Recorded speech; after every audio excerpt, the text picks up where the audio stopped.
This is it, the final split of the NACL 2025 season. Rising stars, returning giants, and one last shot at promotion. The Skies will fight to hold their spot, but the challengers are hungry. With new teams from open qualifiers and a revamped format, anything can happen. This isn't just another split.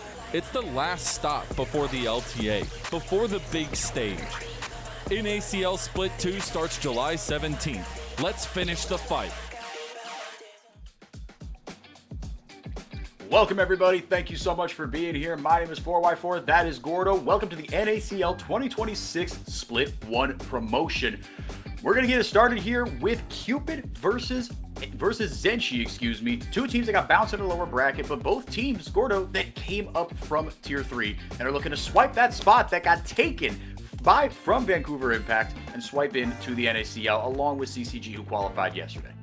Yeah, it's just like you said, 4x4, with Vancouver Impact already eliminated, we are guaranteed one of the open qualifier teams to come and take the other spot. CCG have already secured their future in the NACL, but there is going to be one newcomer joining up in the league, and it's going to be one of our three remaining teams, either Apex Mission Impossible or one of the two here in the lower bracket today, Zeni Gaming and Cupid Esports.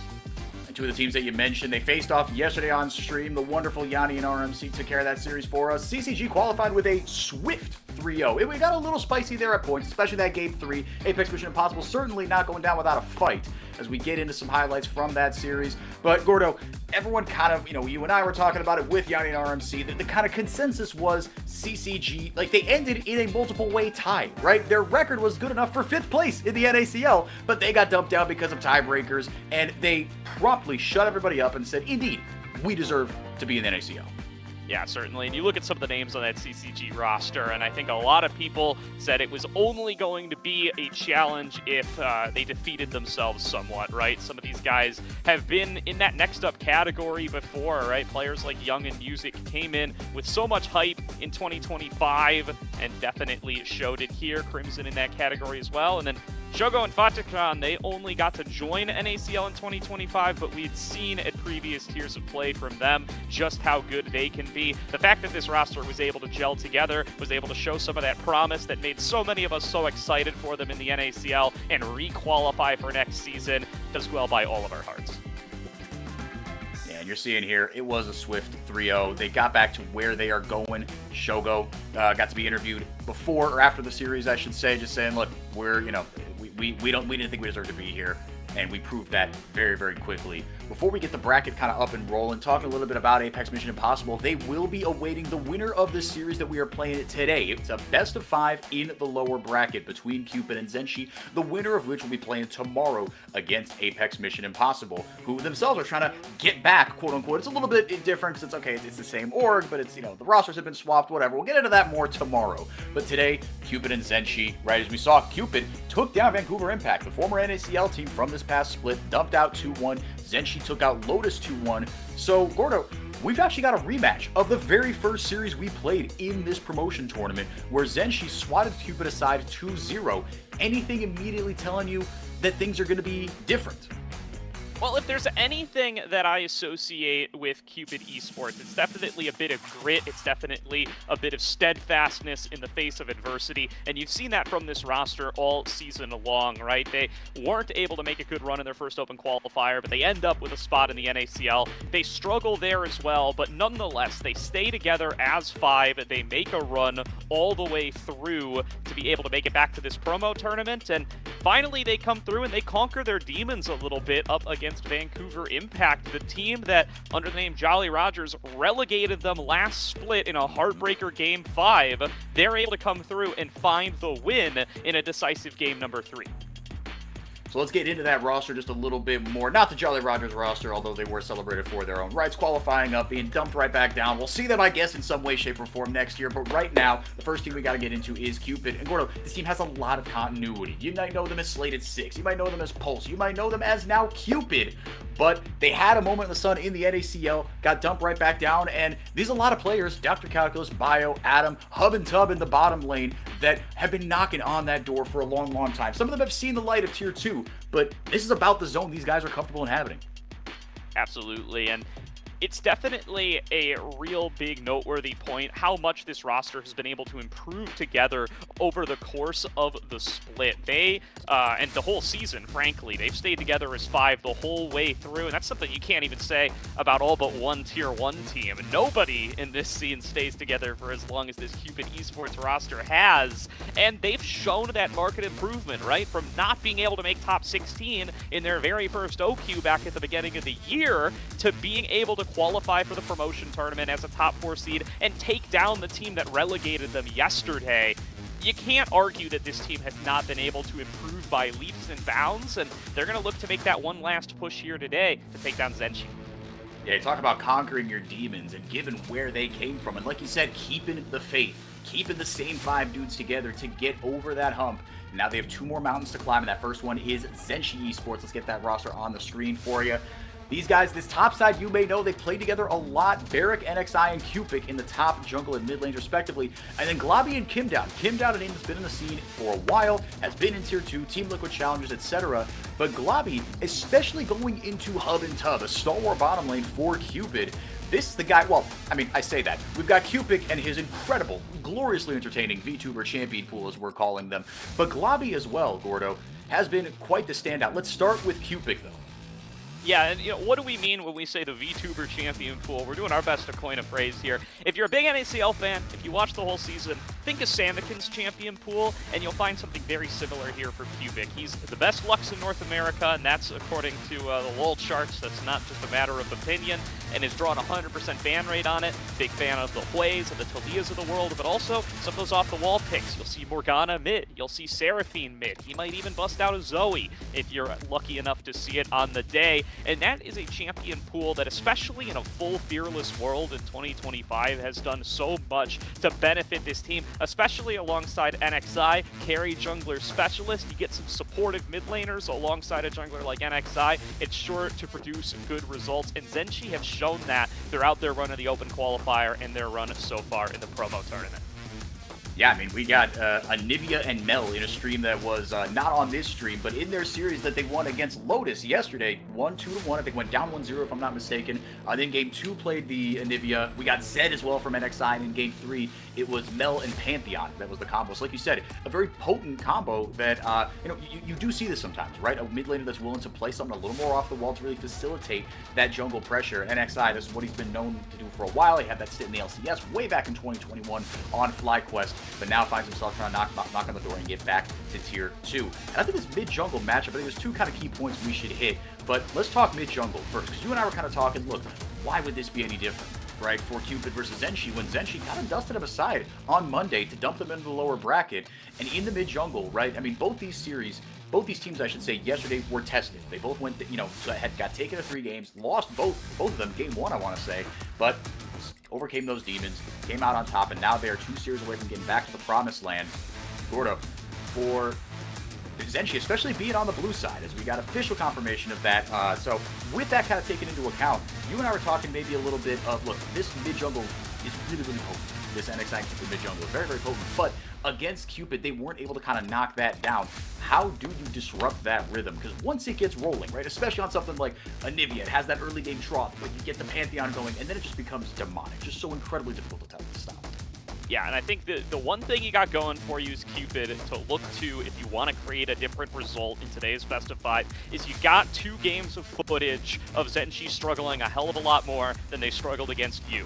You got CCG, who were able to have a lot of success disrupting NXI in the early jungle and attacking Cupid, and I think you saw a lot of the same from Lotus. And you might look at the scoreboard, especially if you only watch the mainstream, you didn't get to catch the co-streams, you didn't see that Lotus versus ZNG series. You might see 2-1 ZNG and say, hey, look at ZNG, they came in, they dusted off Lotus the same way that they did back in the Open Qualifier. But you go in and you watch those games, and speaking from having seen them, that could have been a 3-0 for Lotus, and I'm talking about a best-of-3 series. Both of the wins for ZNG were nail-biters, they were comebacks. There were a lot of alternate universes where Lotus come away with that win, and they're playing today. ZNG, props to them for remaining stalwart, being able to come back in that one, but You've now got 5 games of footage from this open qualifier of Zenshi on the back foot, struggling far more than they struggled against you. We need to see Cupid come in, take those lessons, get Bio into some proactive positions, and start attacking Cupid with some improved performance from Adam.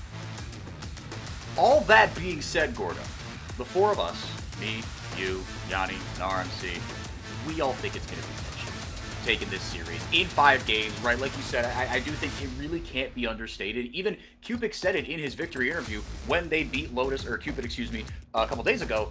He said, teams don't like playing against us. We asked him specifically, how do you think teams deal with your champions? And the first thing he said was, well, I think teams just don't like playing with us, against us, right? It is something just really annoying to have to manage. Okay, everyone plays against Orianna, against Syndra, against Azir, etc. But this gets a lot more difficult.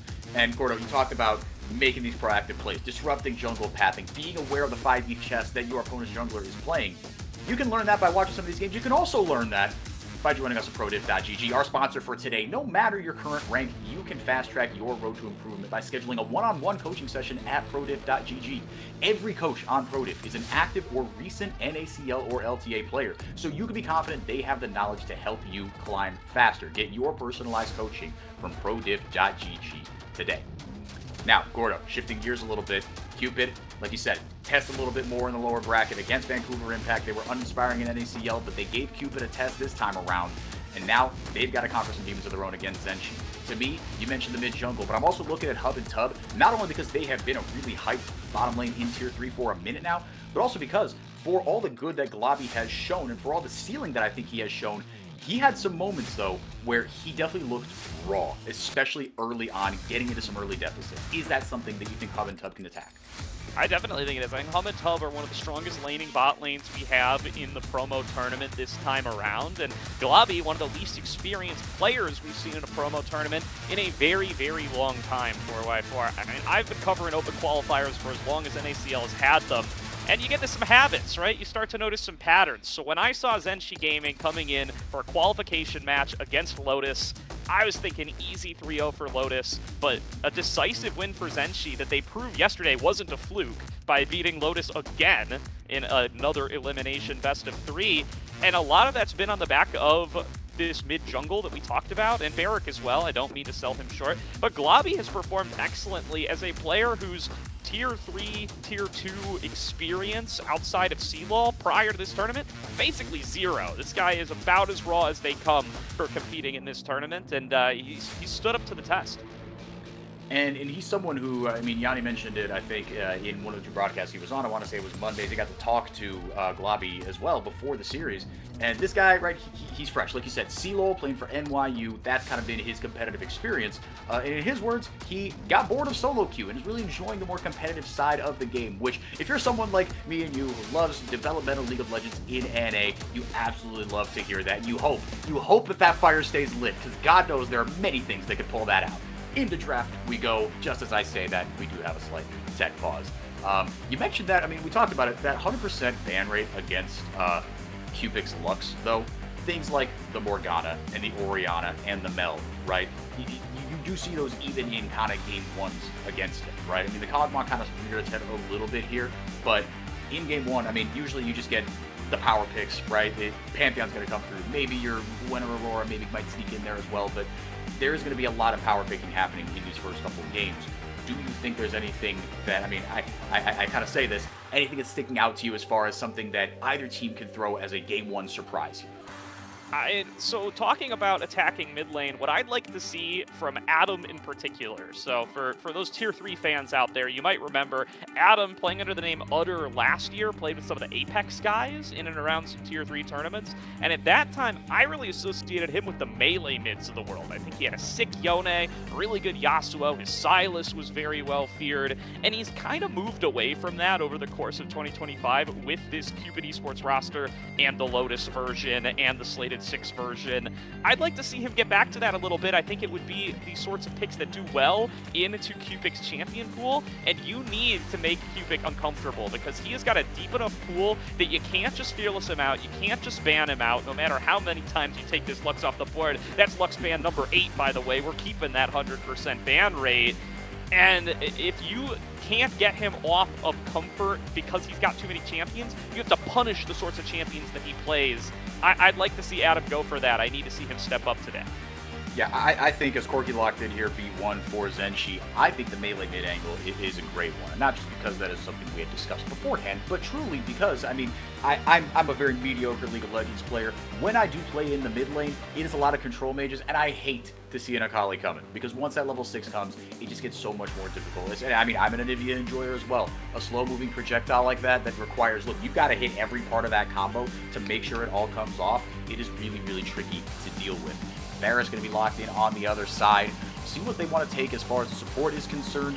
Hub going to grab that Varus here early on, though. We'll see where this mid lane wants to go. If it was, I say we'll see where the Corki wants to go. If it was anyone except Cupid, I'd say he could flex it mid, but this is going to lobby.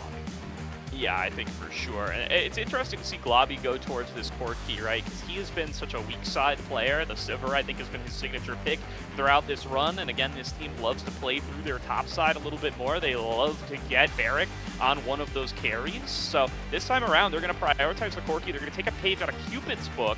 Cupid, generally the team that I expect to see first picking, blinding the Corki for Hub to try to play a more aggressive lane strat, already throwing them off their game here by taking that away from them. The response will be the Varus, and now Bio going in for his Wukong. That's going to be a powerful team fighting tool for them.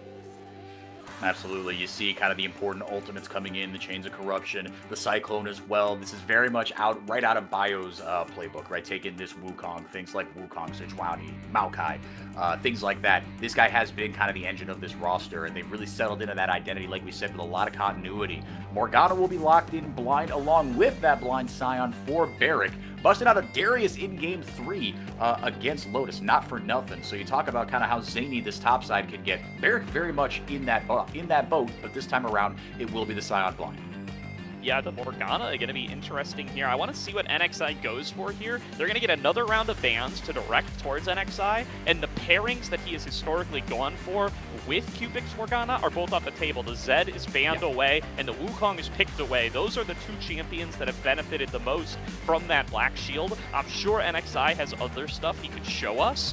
I'm just curious what that other stuff is going to be, and if Cupid have any good ideas about it to try to ban away in this phase 2. Alternatively, they could go for just the more standard options that Xin Zhao going to be high on their list. Yeah, and I think something like a Xin Zhao kind of makes sense taken away, right? Because like, what are you doing with those Black Shield, synergy picks? You're throwing them in like a little grenade and say, Xin Zhao, I choose you. Zed, I choose you. You allow them to get that big full combo off, that upfront burst, do your thing without any fear of that instant CC messing any of that up. Victor going to be banned away, something that can match a little bit that range on the Morgana as well. But again, we still got that tickle in the back of your head for Adam, formerly known as Utter, when he was playing more of those melee mids. The Poppy going to be taken away as well into an Ambessa comp, into a Wukong comp. I think that's probably fair enough. Yeah, and you know what? My read here is I don't think Cupid knows what kind of crazy stuff NXI might be kicking off because they're just banning away other champions that he's played. I don't think these are necessarily excellent with the Morgana. I think they're just stuff that NXI plays. So you're going to take away the Poppy, you're going to take away the Xin Zhao. He's shown both of those throughout this tournament already, and you're going to find out what options you have available for you now, as NXI is going to have to pick, and you are going to get one more chance to respond. I would not be surprised to see a support come through here, but it could also be their mid lane counter towards the Morgana. It will be that, and they're going to take the Hui. So no melee mid for Adam, but it will be a denial for the rest of this Fearless series from the likes of Cupid. Yeah, no, you said exactly what I was going to say, which is that Hui, I mean, was blindable in his heyday, and this is something that Cupid loves to play as well and can blind. I mean, he's a stronger champion than he was last patch, certainly, so very much able to be piloted by those that know how his kit works, and Cupid is at the top of that list. So not a direct counter, if you will, but the denial as well coming through here. Jarvan going to be the next on that priority list with the Nico as well. So a lot of dives starting to come through here with this composition, with these last two picks for Zenshi. All right, so it's going to be an old classic Jarvan, so maybe Cupid, we're onto something. Maybe we've started to reach the bottom of the crazy NXI picks here with the Zed taken off the board, as he does end up just going for a more traditional Jarvan. That's going to be a little bit less of a carry pick than I expect to see from NXI. And with Sion in the top lane, it starts to feel like the Zenshi comp might be just a little bit low in the damage department. really going to be relying on Globby to show up here and dish out the heavy DPS, and that's not a role that they've traditionally forced on him, especially in the early to mid-game stages. So I'm going to be very curious to see how he performs up against this pressure, especially when he has to lane against ye old Varus Nautilus, perhaps one of the most stable laning duos that you could draft in League of Legends for years on end. You know that Hub and Tub have got their reps in on this. Oh, yeah. Yeah, no, and if you haven't, then you just haven't been playing League of Legends, period, like you said. But yeah, a lot of damage coming through here from the Cupid Esports side. You hit the nail right on the head. You do worry about that, the damage coming in for Zenshi. And then mid-jungle, that's going to have to come through from or the mid-game, I should say, sorry. It's going to have to come through that mid-jungle especially, because, I mean, once you kind of get rolling here, right, this is something that Armsy and Yanni were talking about the last time this was picked, is that after a certain point, you put enough points into that Tormented Shadow, you can start to wave clear pretty darn quick and get around the map, right? And if you can pair up with Kim down, I think that could be what carries you through a couple of these earlier fights, right? Be more proactive, get onto objectives, stack your dragons, and give yourself that bridge to get over to block. Yeah, and one of those things you got to keep in mind when you're facing off against Cubic and Cubic's Morgana in particular is this guy's mechanics are pretty clean, especially on his picks. He's gotten a whole lot of experience in solo queue. You know, we may have some questions about what his experience level is for competitive, but this guy will snap react to whatever you throw at him. And I feel like I've seen time and time again against Cubic's Morgana, teams just get caught off guard. You just throw out a Chain of Corruption, you throw out a Dredge line that you feel like would connect 99.9% of the time, but Cubic will be there. He will black shield it each and every time. He's quick with his hands, and that can put you into really dangerous positions, especially on stuff like the Nautilus, where you're still going to yank yourself forward, even though you're not actually CCing your intended target. Something to keep your mind on as you watch Cupid try to take control over space with this team composition, something that they would normally feel very comfortable in and that they will attempt to do with the Hwei and with the Nautilus and Varus in it for their comp in game number 1. Yeah, for that Cupid Esports comp, I mean, this is pretty just solid front to back, right? I mean, this isn't quite maybe a Lotus composition. What do you think of guys like, I mean, any sort of Robbie Bob led team, you kind of know what you're going to get stylistically, right? But from Cupid, this, you know, there hasn't been anything too crazy in their series against Vancouver, kind of looking back to the length of this tournament beforehand. This is very much what they're kind of used to playing. I think the only thing that really sticks out is Adam on this way, right? That's the only thing that really, stands out. But I think given the state of the champion on this patch, it's not a surprise to see him on this. Anything that you are looking for, chat, I will ask now. We've gotten our takes, but Gordo, who do you think is going to win? For chat, you can vote in the chat using hashtag ZNG or hashtag CPD. Question. Yep, there we go. All right, should have had those in front of me, but I didn't. But I got it right, so it doesn't matter. Like you said, we saw our predictions. You've seen our analysis on draft. I mean, Gordo, does that, any opinions changed based on our Zenshi favoritism beforehand, but now based on the draft? We've identified a couple of potential pain points for Zenshi. Does that make you worry for them kind of going into the rest of the series?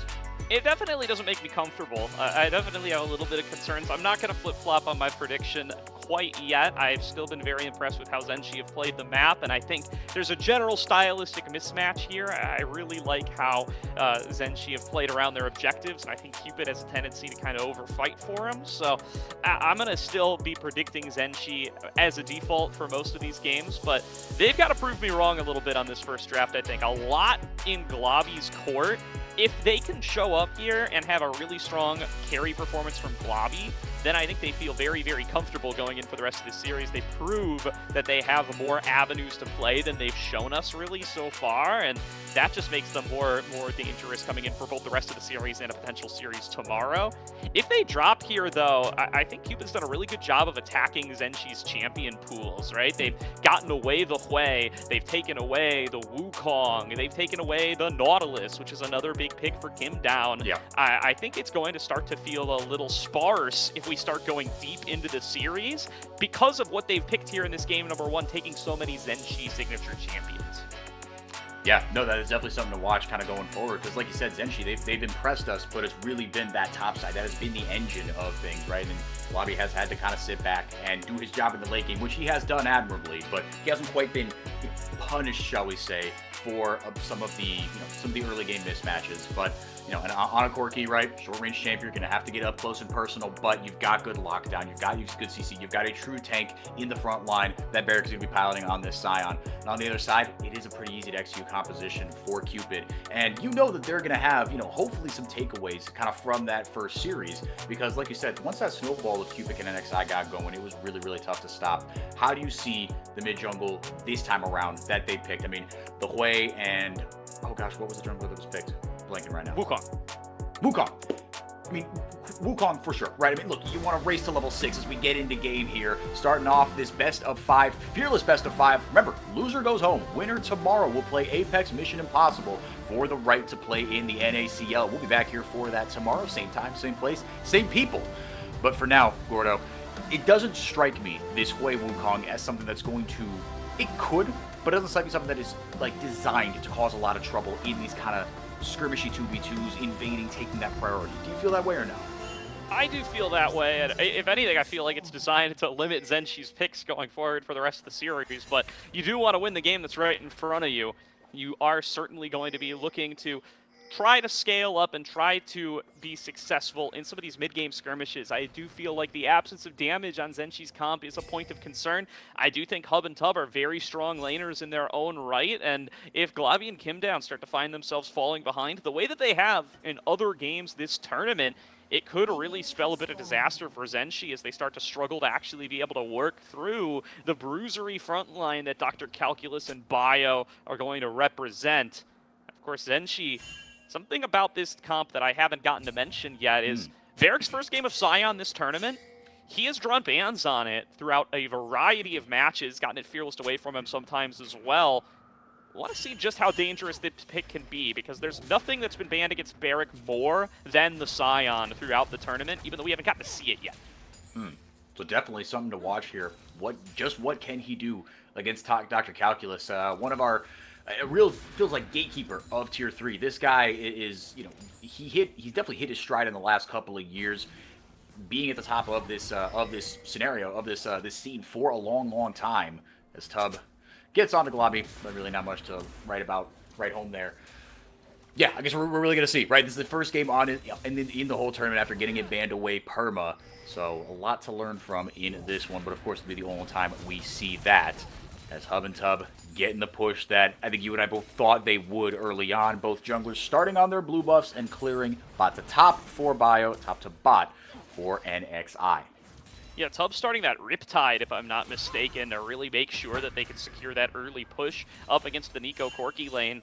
Successful for them thus far, as they will successfully get the crash. We'll just be looking to push that advantage in whatever opportunities they find. Double range, of course, always going to be possible to be able to come out and find some really powerful poke damage, get themselves the advantage that way, but we didn't even see it, I don't think. But Globby had to blow the barrier at some point. I assume he got snared on up or something by the likes of Tub, so he's already going to be down that summoner as Barrick and Dr. Calculus trading blows. And going pretty low here. Slight biscuit advantage over to Barrick. Able to get the decimating smash down, but Dr. Calculus has some mobility, has that extra shielding. Both these champions starting with that Doran's Ring. Doran's Blaze is going rotation forward. It's the first blood over to Dr. Calculus, but returned on back by the zombie form of Barrick. Beautiful play there by Dr. Calculus, but takes it up just a little bit too far. Does end up getting hit by that tower shot, and at the end of the day, the wave is basically exactly where they left it. Both parties are going to TP back, so they're just going to exchange 300 gold apiece, shake hands, and return back to top lane. Let's do it again. A couple long swords coming in here for Dr. Calculus, but a Ruby Crystal and a Cloth Vest coming in for Barrick. Both flashes blown as well in that exchange, so really just like you said, honors even for these two champions. First Blood no longer giving that extra bonus gold, just that flat 300, like you were saying.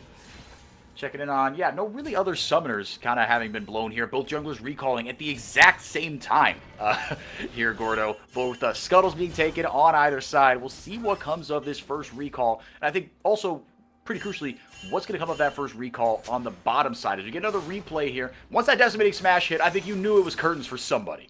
Yeah, it was a really great trade from Barrick, but Dr. Calculus does get his cooldowns back, which let him chase the rest of the way under. He does decide, I'm going to flash and finish off this kill, but the turret damage, just a little bit too much.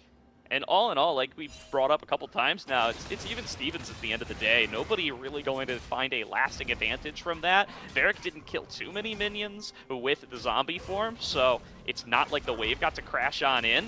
And here they are, pretty much at parity once again. And both going to finish up their second Gromp clears as well.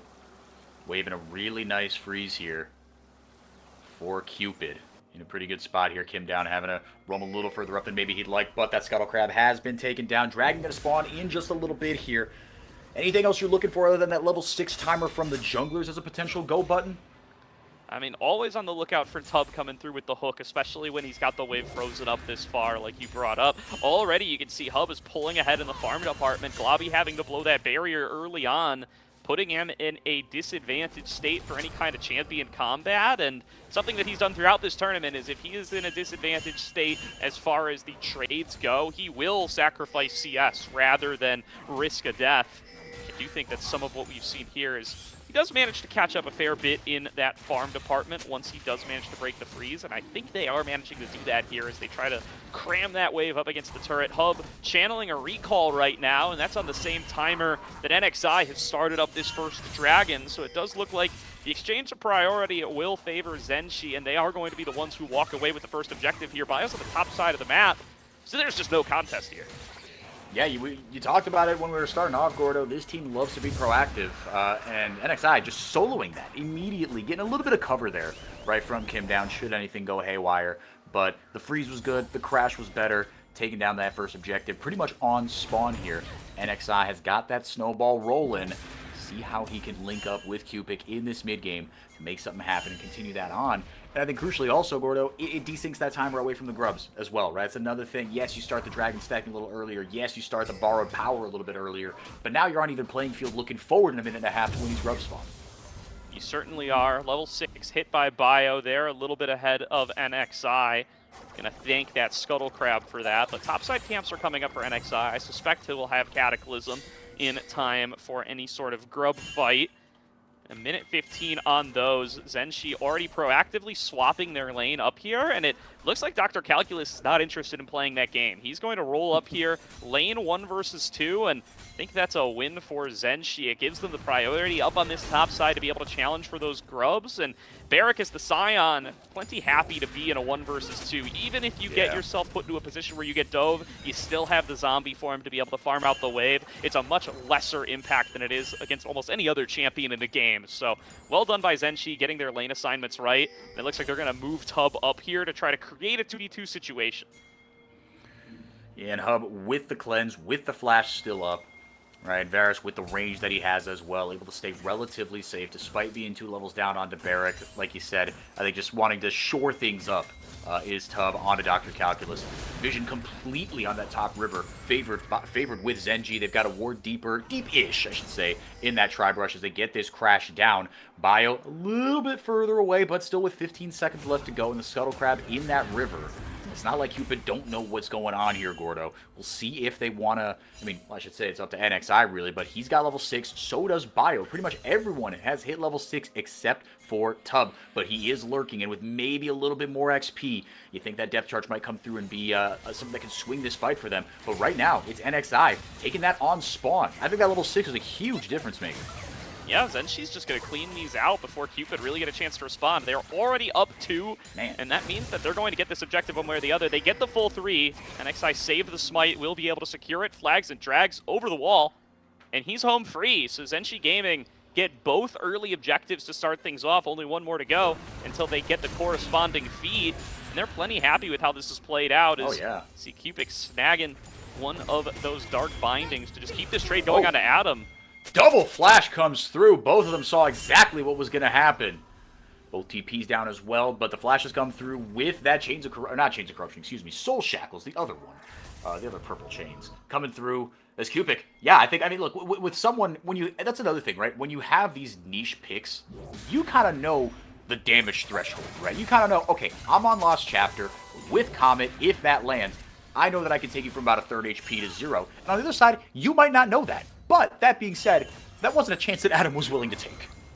Yeah, I mean, that's something that Cupid is going to flex on whoever he plays against pretty much all tournament. It's an advantage that he brings to the table just by virtue of having a slightly different champion pool, and you know, people don't get to scrim against it very often, right? It's hard to convince a scrim partner to play stuff that they don't normally play just to try to shadow boxes. Here comes Barrick on the flank.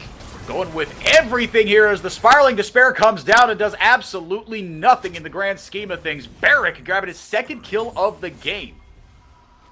Really well done there. Barrick arriving to the scene thanks to Unstoppable Onslaught. Puts Adam in the dirt.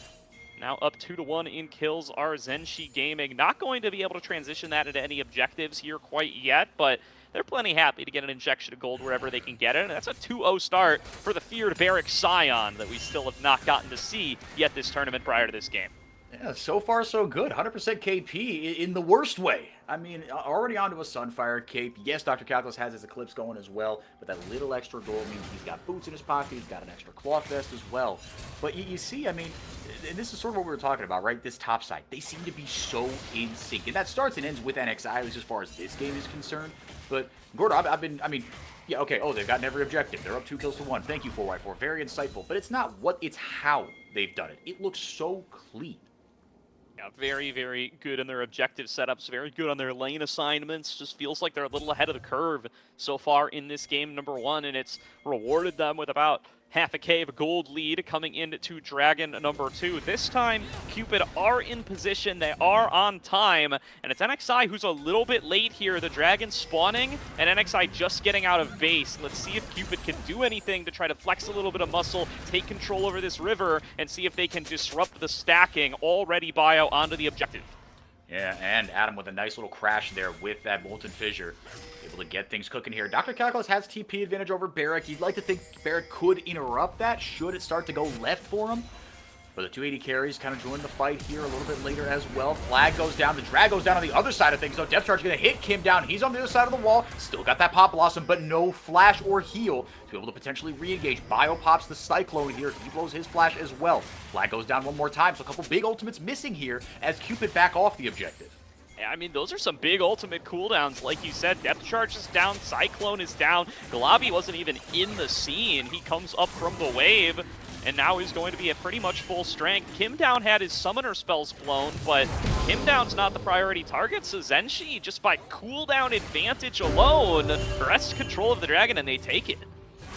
So, not exactly as quote-unquote clean as the first few, but another objective taken there. Man, Barrick getting those grasp stacks with vicious work here. As the Unstoppable Onslaught did go down, thought maybe he was going to go for the all in there, but Dr. Calculus holding on to the flash, but Barrick holding on to it as well as he's going to get a crash down into this tower. Still 2-1, but Zeni very much in control here. Well, I say that. The gold lead has been completely tied up. What am I missing here? Where has that turret plating gold come from? Well, there's been a decent farm lead for Hub throughout most of the game here. I wonder if Dr. Calc has picked up a plate top. He has, from what I'm seeing on my mini-map, and maybe that's how he ended up taking the turret shots. We missed the beginning of that exchange, but we just see Dr. Calc taking a bunch of extra damage, thinking he'd likely picked himself up a plate there for maybe a little bit of an extra injection of gold on this Ambessa, and that's going to help keep Cupid competitive. You know, maybe there's also just a bit of you know, Cupid's hitting their siege minions, Zeni maybe not as much at play here. But all in all, yeah, Cupid doing a good job of not letting this gold get out of hand. So there is some invisible advantages to be gleaned from these double dragons and these grubs. Yeah, you do get a bit of that borrowed power, and speaking of borrowed power, we've got an Infernal Soul on deck in at minimum 8 minutes, which feels absolutely wild to say, but that is the speed at which these dragons have been taken here so far, Gordo. Minute and change until Rift Herald comes up. It'll be another 3.5 until Dragon comes up. So again, in this early game, we are still seeing these objective timers very much desynced. So checking in on the items here, right, that's maybe your go button. It's still going to be a little bit. Galabi had to pay the tier tax for a little bit of a disadvantage in the early game here, but once he gets onto that Triforce, then maybe that's enough to be like, okay, we can take this straight up 5v5. Not that Zeni have shied away from them really beforehand, but that Blade of the Ruined King is a really nice spike for Hub, who we're seeing in the face of a Scion, in the face of a Jarvan, is going to go the on-hit Varus, which we haven't seen as much as I thought when they nerfed, when they really buffed that kind of a couple patches back. It still has been a lot of lethality hail of blades. And in kind of, tanks are far from mandatory these days, but Hub very much taking the safer, kind of more late game focused approach here.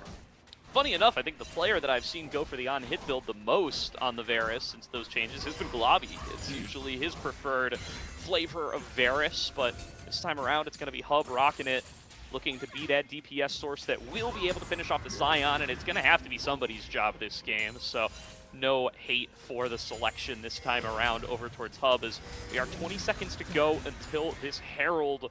And already we did see the recall come on through. Adam just hit his legendary item spike, but Poke already started to come through from Cupid and knock him on the Hub. Man, oh man, Hub's in trouble here. Gets jumped on by the Cataclysm. Once that Q came in from Cupid, that's the other thing. You don't see Morgana that much. I'm just speaking just me, 4x4. You forget how darn long that thing lasts. Yeah, there's time to take a whole vacation in there. It's 3 seconds at max rank, and that's an eternity in League of Legends time. They're really going to be able to secure those picks each and every time Cupid lands one of them. It's a slow-moving projectile that you've got to give it the respect it deserves. Because that pick secures them this Rift Herald. That's 4 objectives in a row to Zenshi, and the likely ability to be able to take first turret, that would secure them feats. Oh, actually, they've already got feats because they got the first 3 kills. Kill already doing the work for them. Zenshi having a fantastic run of the early game. And now the question I ask you, because we've talked about how maybe the damage is lacking just a little bit for Zenshi's composition. Is this lead enough? At the 15-minute mark, if you mapped it out in your head, you saw all the universes Doctor Strange style, in the one that Zenshi is able to win, is this enough of a lead at this point in the game, do you think? I think they're going to need to take it a little bit further, but they have the tools to be able to do so. They've got that Rift Herald in NXI's pocket, and we've seen them... We've seen both uses on turrets and uses on team fights over the course of this tournament. It was, I think, Dr. Calculus who had a really sick engage, knocking up 4 or 5 people on a Rift Herald earlier yesterday. Now it's going to be in NXI's pocket to be able to potentially get fights started the same way. They're looking for their 3rd Dragon, and NXI right on time, in position to throw down the Herald. So they're playing it by the book, and the book's treating them pretty nicely 4x4. Yeah, so far so good. I think I'm in your camp as well, as the root does land there. Not the 3,000-second wall, it lands on the clone, so the clone's not long for this world, but Bio able to keep his ultimate, keep his flash as well. As Zeni Gaming, with 10 seconds to go on the respawn timer for the Dragon. Well, would you look at that? It's deja vu all over again, right? Yes, there's a red scuttle crab on that side of the river, but the entire rest of the river is lit up blue. And this is about the time that you would expect to see the Herald, as Calculus coming down from the top side, as is Barrick. Looking like it will be a full 5-on-5 here, but control over this long brush feels very good for Zenshi. Calculus taking some abuse. Yeah, Knuckle Onslaught does land onto him. Chains of Corruption misses just short of NXI. He went under the Black Shield, so maybe it wouldn't have mattered anyway, but now Hub actually getting some pretty decent damage down. He gets the shutdown there onto NXI. A little bit of a speed boost coming in for Adam. Tub just low enough. Man, oh man, gets away by the skin of his teeth. So the 1 kill is over to Cupid Gaming, and crucially, that is the jungler, Gorda. Yeah, chain CC onto NXI a little bit too long there, and Zenshi get caught in the 4 versus 5 for too long. Globby sitting in the bottom lane, working on that turret, but they still feel like they might be able to take a little bit more. Bio maybe up too far, has to clone out to safety. That is some health bar advantage. 2-man Pop Blossom here from Kim down. Is there enough follow-up? Globby getting zoned off this fight by Bio, but he's able to take 1 down in the meanwhile. But you know who's even more free is Hub. He is ripping right through everybody else. Double for Globby, though, is maybe biting off more than they could chew with Dr. Calculus. Finally able to take down the rest of Barrick's health. Zombie form coming out, just making life a little more annoying for Bio, but you would imagine Cupid will be able to take this one kind of no problem here. NXI does show up, though, so I might have to eat my words here. They see that. They get the ward down. Is he going to be able to swipe it away? Tub hits him with the hook. Bio and NXI wins the smite fight as Bio takes it. Now the Cataclysm coming down to take Bio down, so they get the Dragon but lose their jungler. NXI giving chase here. The CC chain is just demonic from Tub, but NXI willing to blow the flash to secure the kill NXI! and make it a triple. So very much worth it. NXI shows up and not a moment too soon. I was starting to get a little concerned there. NXI was trying to pick off Hub with the AoE damage of the Cataclysm, just barely missed him and left him on the outside, but he's got damage to spare and he worked through the fight regardless. This is a long one 4x4. Feels like an eternity ago where Dr. Calculus is into the backline. Really good job of Barrick to be able to steady himself and find that decimating smash to turn the kill back, but this numbers advantage, it doesn't last long enough for them to actually be able to secure the Dragon uncontested. NXI NXI makes it a 50-50, which Bio wins, but NXI has enough in the tank to be able to turn this into what is almost a 1 versus 3 triple kill. Yeah, this was pretty impressive. I did not think it would go this well, but look, and that's a Sundered Skies start for you, I guess. And Tub, God bless him, Tub's doing the Lord's work here, right? And then finally, when NXI just flashes onto your AD carry, oh boy, not a lot to do about that. Triple kill for NXI. And now the fun starts, right? Because we talk about, okay, they have the tools to be able to accelerate this game. A 4-1 start on your Jarvan, who is already on 2 items, Gordo. That's not a bad place to start. Not at all, and you know what? It might be NXI who's making up for a little bit of that damage deficit. He goes from Sundered Sky into Eclipse, so getting a little bit of lethality into the mix on this Jarvan build that I'm a fan of myself. Is you can really get a lot of damage out there with the Cataclysm, play Pseudo Assassin if you want to, and you know, that plus the Morgana might add up together with the Nico to equal that extra little bit of carry that you need in case this Corki can't quite carry the damage profile on his own.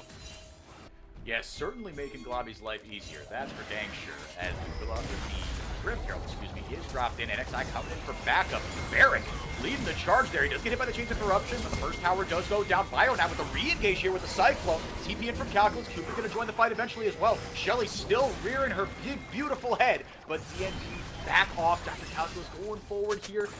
Be careful doesn't get too far forward. Now the Tangle Barbs come down. There's the Tormentor. What are we doing? Just a little too far forward. Big Dr. C. The Spiraling Despair comes out on NXI. Barrett got away. Cupid low, but the kill does come in onto the Cupid top laner.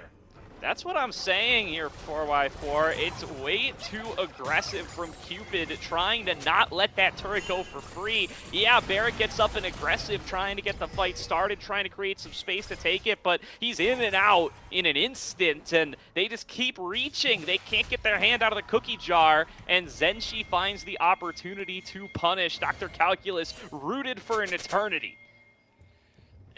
The Tangle Barb into Dark Binding combo, it's just so rough. There goes the Decimating Smash into, whoa, okay, flashing away. So Tub gonna be able to get away. Didn't use his ultimate either, throwing up the thumbs up. He's just cycling through, so he has another open slot for Summoner Spellbook, right? Yeah, you know, just trying to keep the rotations up. That Summoner spell is still, or that rune rather, is still so strong. Gets such short cooldowns, so many resources. Cupid might be a little far up though. Drop the Soul Shackles. He didn't have it. Not in time. Cupid a little bit too far forward and gets punished by Hub, who quietly here, Gordo, 5 kills. This might throw a wrench in Zenshi's plans. And now Cupid feeling good enough to start up the Otacon. This might be Cupid's chance to be able to pull themselves back into this one. It's a giant pile of XP if you are able to secure it. No Cupid, but he will have TP. That's 20 seconds away, though. Very, very long, but they're going to try to contest anyway. Barrick up in their face without any teammates around. I was going to say, it hasn't been a problem just yet. Molten Fissure down. They get the hook there onto NXI. He is big, but the CC chain is monstrous. Tub does go down. Molten Fissure down one more time as Lobby goes forward and able to get his kill, but the Otacon is taken by Bio. But again, at what cost? Enough members of Zenshi have shown up, and NXI survived long enough. I thought he was toast, Gordo. Double for Kim down, because sure, why the heck not? Yeah, they blow so many resources on the Nautilus. I see Dr. Calculus is untouched to the backline. I'm ready for him to pop off in this fight, but somehow NXI dips, ducks, and evades him throughout the entire team fight. Yeah, you see it starting off right here. They finish off Tub, and NXI, you just can't lock him down. He's got the shields. He just kites it out, slides back over, and the rest of the team holds him still, wins the fight on the other front, comes back over, and down goes Dr. Calculus. That is tough. That is a tilter right there. NXI had no business surviving that, but the lead that he had built up gave him just enough lifesteal, just enough sustain, just enough damage to be able to come back and be impactful for his squad. Pop Blossom does go out. Him down. Using that kind of on cooldown here as Adam might be in some trouble. Throws down the Molten Fissure. Lobby over the wall. Cataclysm back from cooldown again, and goodbye, Art School. Very tough for Adam to get out of that situation once he puts himself in it. You know, the Molten Fissure looks good. If that was a Rumble ultimate, you'd be plenty happy with it, but you do have a vulnerable Hui right next to you, and Tub getting caught out all the same. Oh, Cupid getting himself on the board. And this Dragon, 5 versus 3, it all belongs to Zenshi. They're going to get themselves on a soul point. At just 25 minutes, Zenshi had built up a pretty decent borrowed power lead. I think the only thing that's kind of keeping Cupid in this one is the fact that, yeah, they got that Otacon, so they've got a little bit of, again, that borrowed power, but Hub still 5 kills on the boy. But some of these team fights just haven't been quite as cohesive as I think I'd like. But that being said, man, I mean, I feel like that last one around the Otacon, that to me, if I'm watching this game back for Cupid, that's going to be the one where it feels like it got away. Yeah, I think they had, you know, the scenario set up well for themselves, but they just don't quite get the execution there. They lose track of members. They aren't focused on towards one target. Dr. Calculus trying to finish off NXI, and the rest of the team fighting in a more front-to-back manner, and they don't win on either of those battles. Like you said, that's where things start to get a little bit more difficult. Baron is up here. Cupid with control over the top river. We'll see if they're going to try to see if they can sneak it. Dr. Calculus fishing with the public execution, but it doesn't find its mark. The Chains of Corruption went out as well. If one of those hits and the other one lands as well, maybe be able to pull off that dive. But he's still worried about the Flag Drag Cataclysm under tower, right? You're probably sacrificing someone to be able to grab a kill or two. Hub, again, he's almost on that 2.5 item spike. Or excuse me, he is at 2.5 items. He's almost hit that 3 item spike, and it will be the Hex Plate. And this item, speaking of things that got changed a couple patches back with Varus, this item is extremely valuable right now. They just lopped 600 gold off it and buffed up pretty much every aspect of the champion. So, fair enough, I guess. You are seeing this item pop up in places that you hadn't seen it before. For sure. And to see a little bit more build diversity on some of those opportunities here as Barrick and Dr. Calculus are brawling for the Scuttle Crab down here. I don't think it's going to have too much impact over this next Dragon, which is still 3 minutes away. We will start to see putting the side laners in their place and starting to have a little bit of a vision dance in and around of the Baron. Cupid, they can try to sneak something away, or if they can try to catch somebody out of position. You've seen that happen to Cupid already today, and if they can do that again, maybe not budge the fight afterwards this time, then they certainly do have a chance to be able to pull themselves back into it. It's not out of contention quite yet, but one more lost fight could certainly take it there. And you still, I mean, you know, look, NXI, now he's got that 3rd item in between Frozen Heart. Hold on a second. The catch. We don't have time for that. Globby might be toast here. The heal comes down. Somehow he survives. Will anyone pay for bailing him out? Doesn't look like it's a hook. Not there just yet. Kim got able to get one with the Pop Blossom. The Cataclysm as well. Flag and drags out. But Bio's pretty big. He goes forward with the Cyclone. Kill goes over to Kim down. But on the other side, Hub is left free firing as he rips a kill as well. So 1 for 1. But Jungler crucially down here. Let's see if that's enough for Cupid to decide to pull the trigger here on this Baron. Jungler's down on one side, but DPS down on the other means that it's going to be really hard to get that Baron. Dr. Calculus in towards Cupid. Waiting for that Black Shield to fall off. Caught in his own jungle. Globby comes back with full health and a head of steam as he takes down Dr. Calculus. So now a 2 for 2. Yeah, maybe we just wait for this Baron. I think that's the best course of action for both teams. Yeah, I mean, 90 seconds to go, though, until Zenshi's going to have a real advantage state, because they're the ones who can threaten onto the Dragon's Soul, as well as onto that big, juicy Baron. Will be a really solid position for them to be able to play their own macro game. As I don't even know if these two are aware of each other. They're just getting out. Like ships in the night. Both Bio and Globby able to walk away from that Raptor pit. Yeah, you bring up a great point, Gordo, right? In a minute and change, right? With Zenshi at soul point, that does change the, forgive the pun, the calculus here about whether you want, what objective you want to go for, right? I mean, I think if Zenshi decided to go, I mean, yeah, you take the Baron, you get the soul as a prize, right? Or you get you stop the soul point as a surprise. What objective are you prioring right now if you're Cupid? And I love me an Infernal Soul, I cannot deny, but would be really, really effective with the kind of longer range harass that they have here from Globby, and it's really easy to do it off the Tormented Shadow as well for Morgana, but I think it's going to come down to just trying to track Cupid and making sure that you're where they aren't, maybe even where they are. Oh, that binding onto Adam may already make this tough. Yeah, you thought maybe that was going to be enough to start the fight there, but Varric actually being taken to about 3/4 HP. NXI waiting in the brush as well. Bio waiting in his own brush. Wave thinned out here. 10 seconds until that dragon spawns. The battle line's being drawn, and it is complete vision domination on the top side for Zenshi, as Tub taken really, really low here. Doesn't have flash up, but does have his ultimate. Cupid pretty much bullied off the objective for now. Pretty decent vision has come up now for the side of Zenshi. So, I think Cupid just going where Zenshi are not. Now let's see how quick they can take this down. In the span of a sentence, it has taken pretty much completely all the way down. So now, here's where the fun starts, Gordo. Cupid have started up the Baron. Can Zenshi stop them?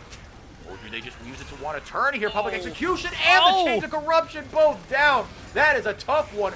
That pink ward was doing so much work, but it didn't amount to anything. Next, I'm going to jump on Dr. Calculus here with the Cataclysm. Globby going it over the back. Two-man Pop Blossom from Kim down on the other side. Just completely taking them out of this one. Way goes down. The Varus is down as well. Cubic, excuse me. Not the first time that's going to happen. Comes up with a crucial 3 kills for the ace.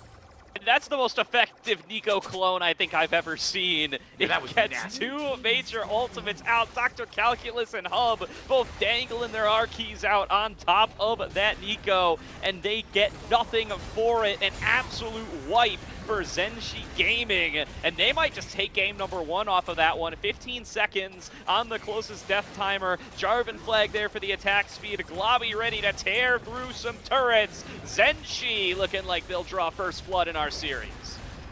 And indeed, they will. It was a little close there, 20 seconds, but Zenshi take game 1 in a game that was even-ish, right? You saw the incremental advantages being taken little by Zenshi, and then in the span of 2 fights, everything just exploded. But if you're looking at one crucial moment, yeah, that Otacon fight, but Gordo, you pointed out in that last fight, that NACL clone getting 2 massive ultimates did absolutely nothing.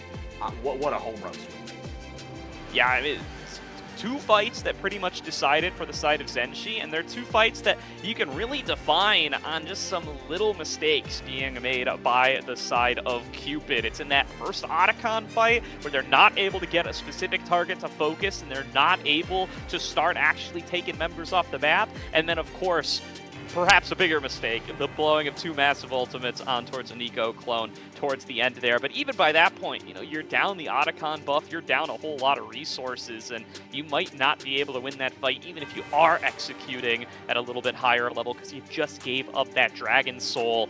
It's the objective control for the side of Zenshi that really pays off for them there, because even though that gold stayed similar, you can see those dragons just kept ticking up and up and up, and eventually culminates in a soul and an easy fight win. Eventually just a bit too much. We're going to break this one down a little bit more. Look ahead to games 2, 3, potentially 4, and 5 of this one. In just a little bit, we're going to take it to a break. Don't go anywhere.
Welcome back, everybody, to the 2026 NACL Split 1 Promotion Tournament. Zeni Gaming taking game now up in the series 1-0. As we get a look at this Octagon fight where things started to go from bad to worse for Cupid. Dr. Calculus almost on the verge of a massive kill on NXI, and then it started to go left for him.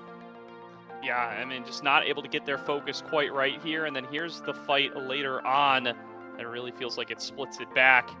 They are able to come on through. Oh, this is actually the 2-for-2 over an extended trade here. Both teams trying to pick each other off, but Hub just gets caught up too far. And what could have been a big pick play for Cupid ends up being an even exchange.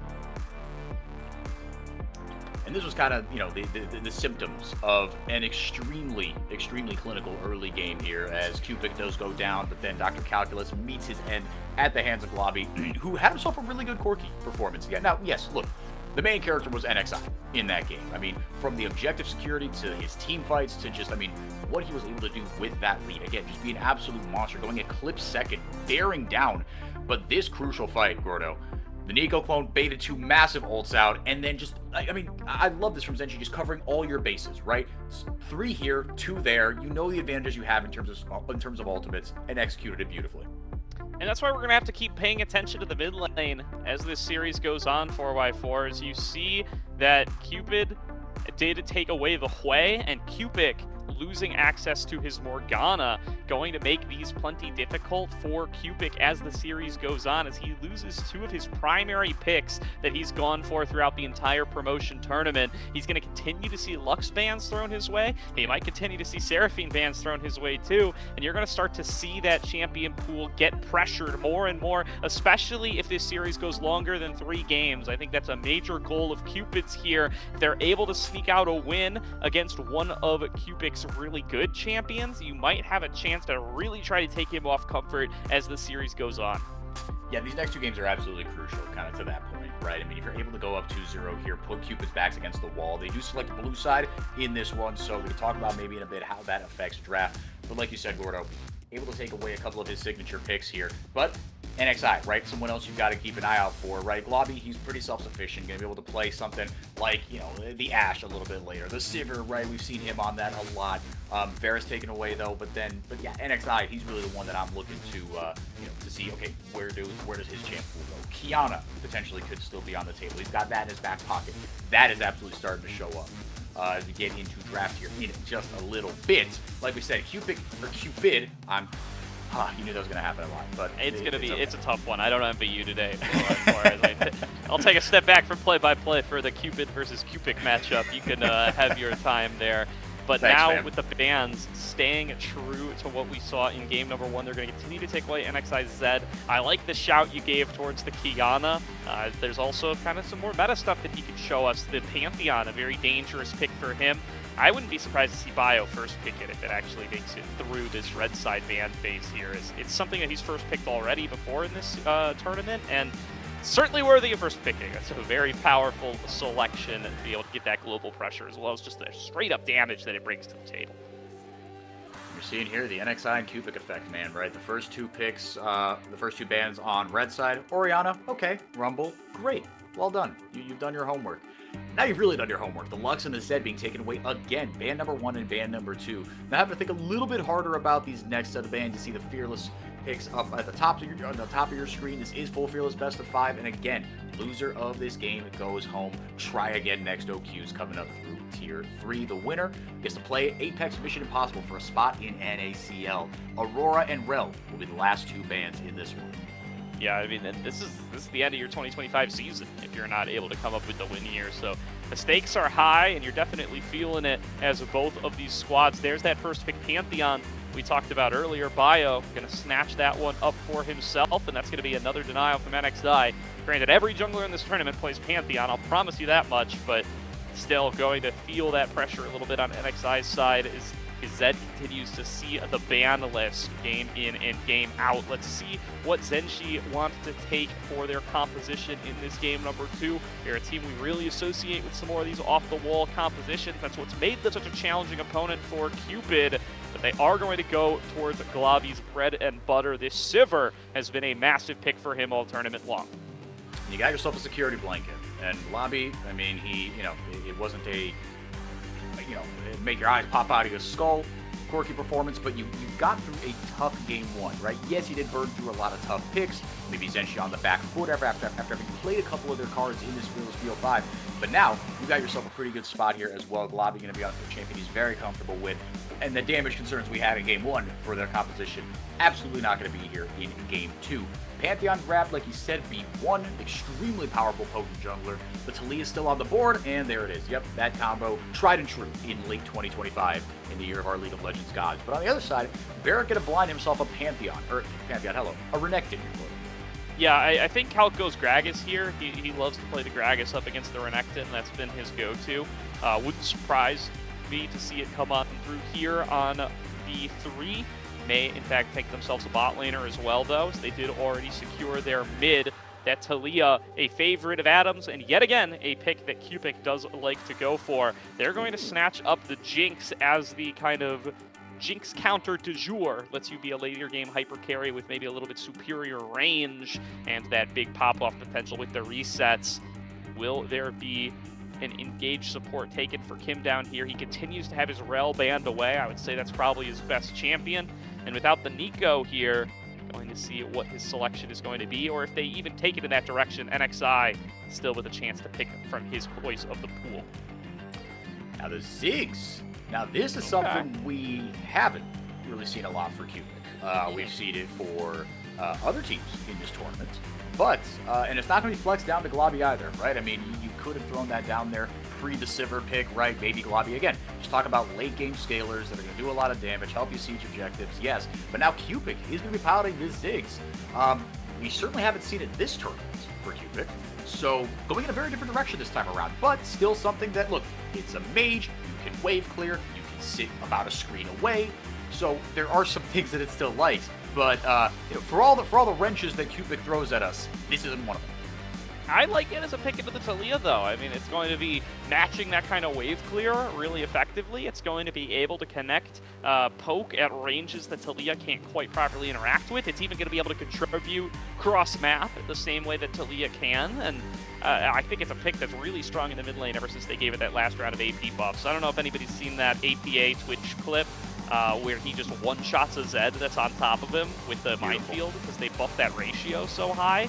There's a lot of interactions you could do on the Ziggs now where you can abuse a Rabadon's death cap like no other and really turn yourself into sort of almost like a LeBlanc-style assassin. Well, I'm certainly looking forward to that if that does come to fruition here. Yeah, you don't really have a true tank pick just yet, and Gordo, you alluded to it, Gragas going to be taken away here. That's not a hover, that's a Rammus. That is a Rammus. I'm kind of waiting to hear the mispick in my ear here. Yeah, right. It so far hasn't happened. The Rammus for NXI. What champions does he have in the back pocket? We've been asking the whole draft long. I don't think any of us would have guessed this. We would have gone through a lot of picks before we got to the Armadillo. But that is going to be the selection here. I mean, they're going to have plenty of damage coming in from other positions. It's going to be plenty painful to play against if you are this Jinx. Dr. Calculus going to take away Barrick's signature Aatrox here as their selection to be able to try to take a reset-y, team-fighty composition. I don't know what to tell you about Rammus for this is not a pick we see in competitive much in 2025. You can say that again. Yeah, that's putting it lightly. We have not, like you said, I would have named you about 10 or 15 different champions that I could have seen NXI pulling out here before I would have gotten to Rammus, and even then I might have just said it just for fun. But the brunt of the damage, like you alluded to, Gordo, coming in here is physical, right? That's kind of why you pick it, especially with Wukong off the board, right? That overstacking, the Malphite, things like that. And Bard being picked up here as well. So, you know, okay, Sivir not kind of the longest range on the auto attack, but you can wave clear pretty effectively, and you can get out and wreak havoc here for Kim down. That's kind of what I'm looking for here, because you don't have any explosive lanes, pun not intended, outside of that top lane, right? So I wonder what Kim Down's going to be doing kind of for these first 10, 15 minutes. You know, science says you go to the top. Yeah, you know what? The selection of Rammus in conjunction with Sivir and Bard kind of has the gears in my head turning a little bit here. The Bard going to be trying to roam around the map, going to be grouping up with NXI a lot. It gives Rammus something that he often does struggle with, which is that for a kind of jungler that you would think on face is a little bit more gank focused with the power he brings from Powerball into Taunt. The fact that he can't really get over walls without expending his ultimate has always been a weakness. Bard can help you there, get you into some of those behind enemy line flanks with the magical journey to be able to set this Rammus up for a little bit more of those sorts of plays. And in addition, Powerball plus On the Hunt from Sivir really going to get you going super, super fast and just creating engage angles out of nowhere where you might think that you're safe because you're 2 screens away on the Jinx. You are not safe. You're never safe because NXI is going to get boosted by Sivir and his own Powerball. He's going to rush at you. He's going to taunt you, and then you're going to get hit by Mega Inferno Bomb. Yeah, he's going to go at about 1,000 miles an hour. I think the gears in your head have landed you in a very reasonable place there, Gordo. Yeah, this could be really, really scary. But speaking of really, really scary, Cupid does have a lot going for them in this composition, right? Especially if you look at it in isolation. I know it's impossible to divorce it from what you're going into here, right? The Rammus is a bit warping in that sense, but you have arguably the most powerful mid-jungle combo on this patch, certainly in patches past. You have a hyperscaler that, like you said, is Sivir, but just with a bit more range, and if you get the resets going, good night, sweet prince, right? Aatrox kind of doing that as well. And this top lane matchup could be really, really explosive, and you've got the support that once you press R, you become an actual tank, which is something that this composition is lacking. So definitely win conditions here for Cupid. But we want to hear from you, Twitch chat. Who do you think is going to win? We've got a wacky team comp on one side with some picks that we have not seen in a while, especially even from guys that love to throw out some wacky picks. NXI and Cupid still keeping us on our toes here. Hashtag CPD for Cupid or hashtag ZNG. I know we had the Cupid fan club in here a couple days ago, and it seems like they're still going strong based on the emotes that are going in the Twitch chat. Quite the suite of emotes that this dude has. But Gordo, as they go back and forth here, this Cupid team comp, right? Obviously, the Zenshi. Zenith is Enigma. I mean, it's never ending. There's been so many Zen teams over the course of the last few years. With the Zenshi composition taking a lot of the limelight, Cupid still does have an extremely powerful composition, right? I mean, if you get all this in game 2, you're feeling really good about your Fearless prospects. Yeah, I think they're definitely pretty comfortable on this composition. It feels a lot like the kind of stuff that they played when they were in the NACL last spring. They definitely have got a lot of comfort around playing for Hub on one of these late game carries like the Jinx. He's a player that they're willing to put a lot of their faith in to be able to execute. And Bio having a proactive jungler like the Pantheon. These are the kinds of picks that they use to find success against Vancouver Impact yesterday, and they're going to get to return to it here. I also do want to keep calling out, I mean, Cupid, I think, really playing towards the fearless aspect of this draft as they, again, get away some of Zenshi's core champions. They take away the Talia from Cupid, they take away the Pantheon from XI, they take away the Aatrox from Barrick. So if they can get a win here, if they can get this series to even, I really start to like how their prospects look later in the series when more and more champions are taken off the board and Zenshi have lost access to some of their trump cards. Yeah, all of a sudden you're in a bit of a more uncomfortable situation, right? I mean, the series that Zenshi did take from Cupid a couple days ago was the best of 3. It was a 2-0, right? We didn't get kind of, in the bags, if you will, really deep. You're not emptying the bags just yet, but as we go into game, draft is one part of it, executing it is the important part. Into the game we go.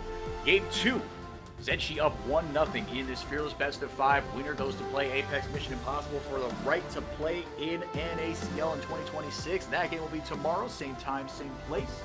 But in this one, up 1-0 are Zenshi. And as we get into this one, we want to remind you guys that this series is sponsored by ProDiff.gg. We've seen some wild stuff here. We've seen some wonky picks here, but these guys, they know what they're doing. If you also want to know a little bit better what you're doing, especially on some of these spicier picks, you can supercharge your road to improvement no matter your current rank by scheduling a one-on-one coaching session at ProDiff.gg. Every coach on ProDiff is an active or recent NACL or LTA player, so you can be confident they have the knowledge to help you climb faster. Get your personalized coaching from ProDiff.gg today. What I need some coaching on here, 4x4, is I'm not a jungler in the first place, and even if I was, I would not know the first thing about Rammus. But I gotta believe that this is a little bit of a slower clear.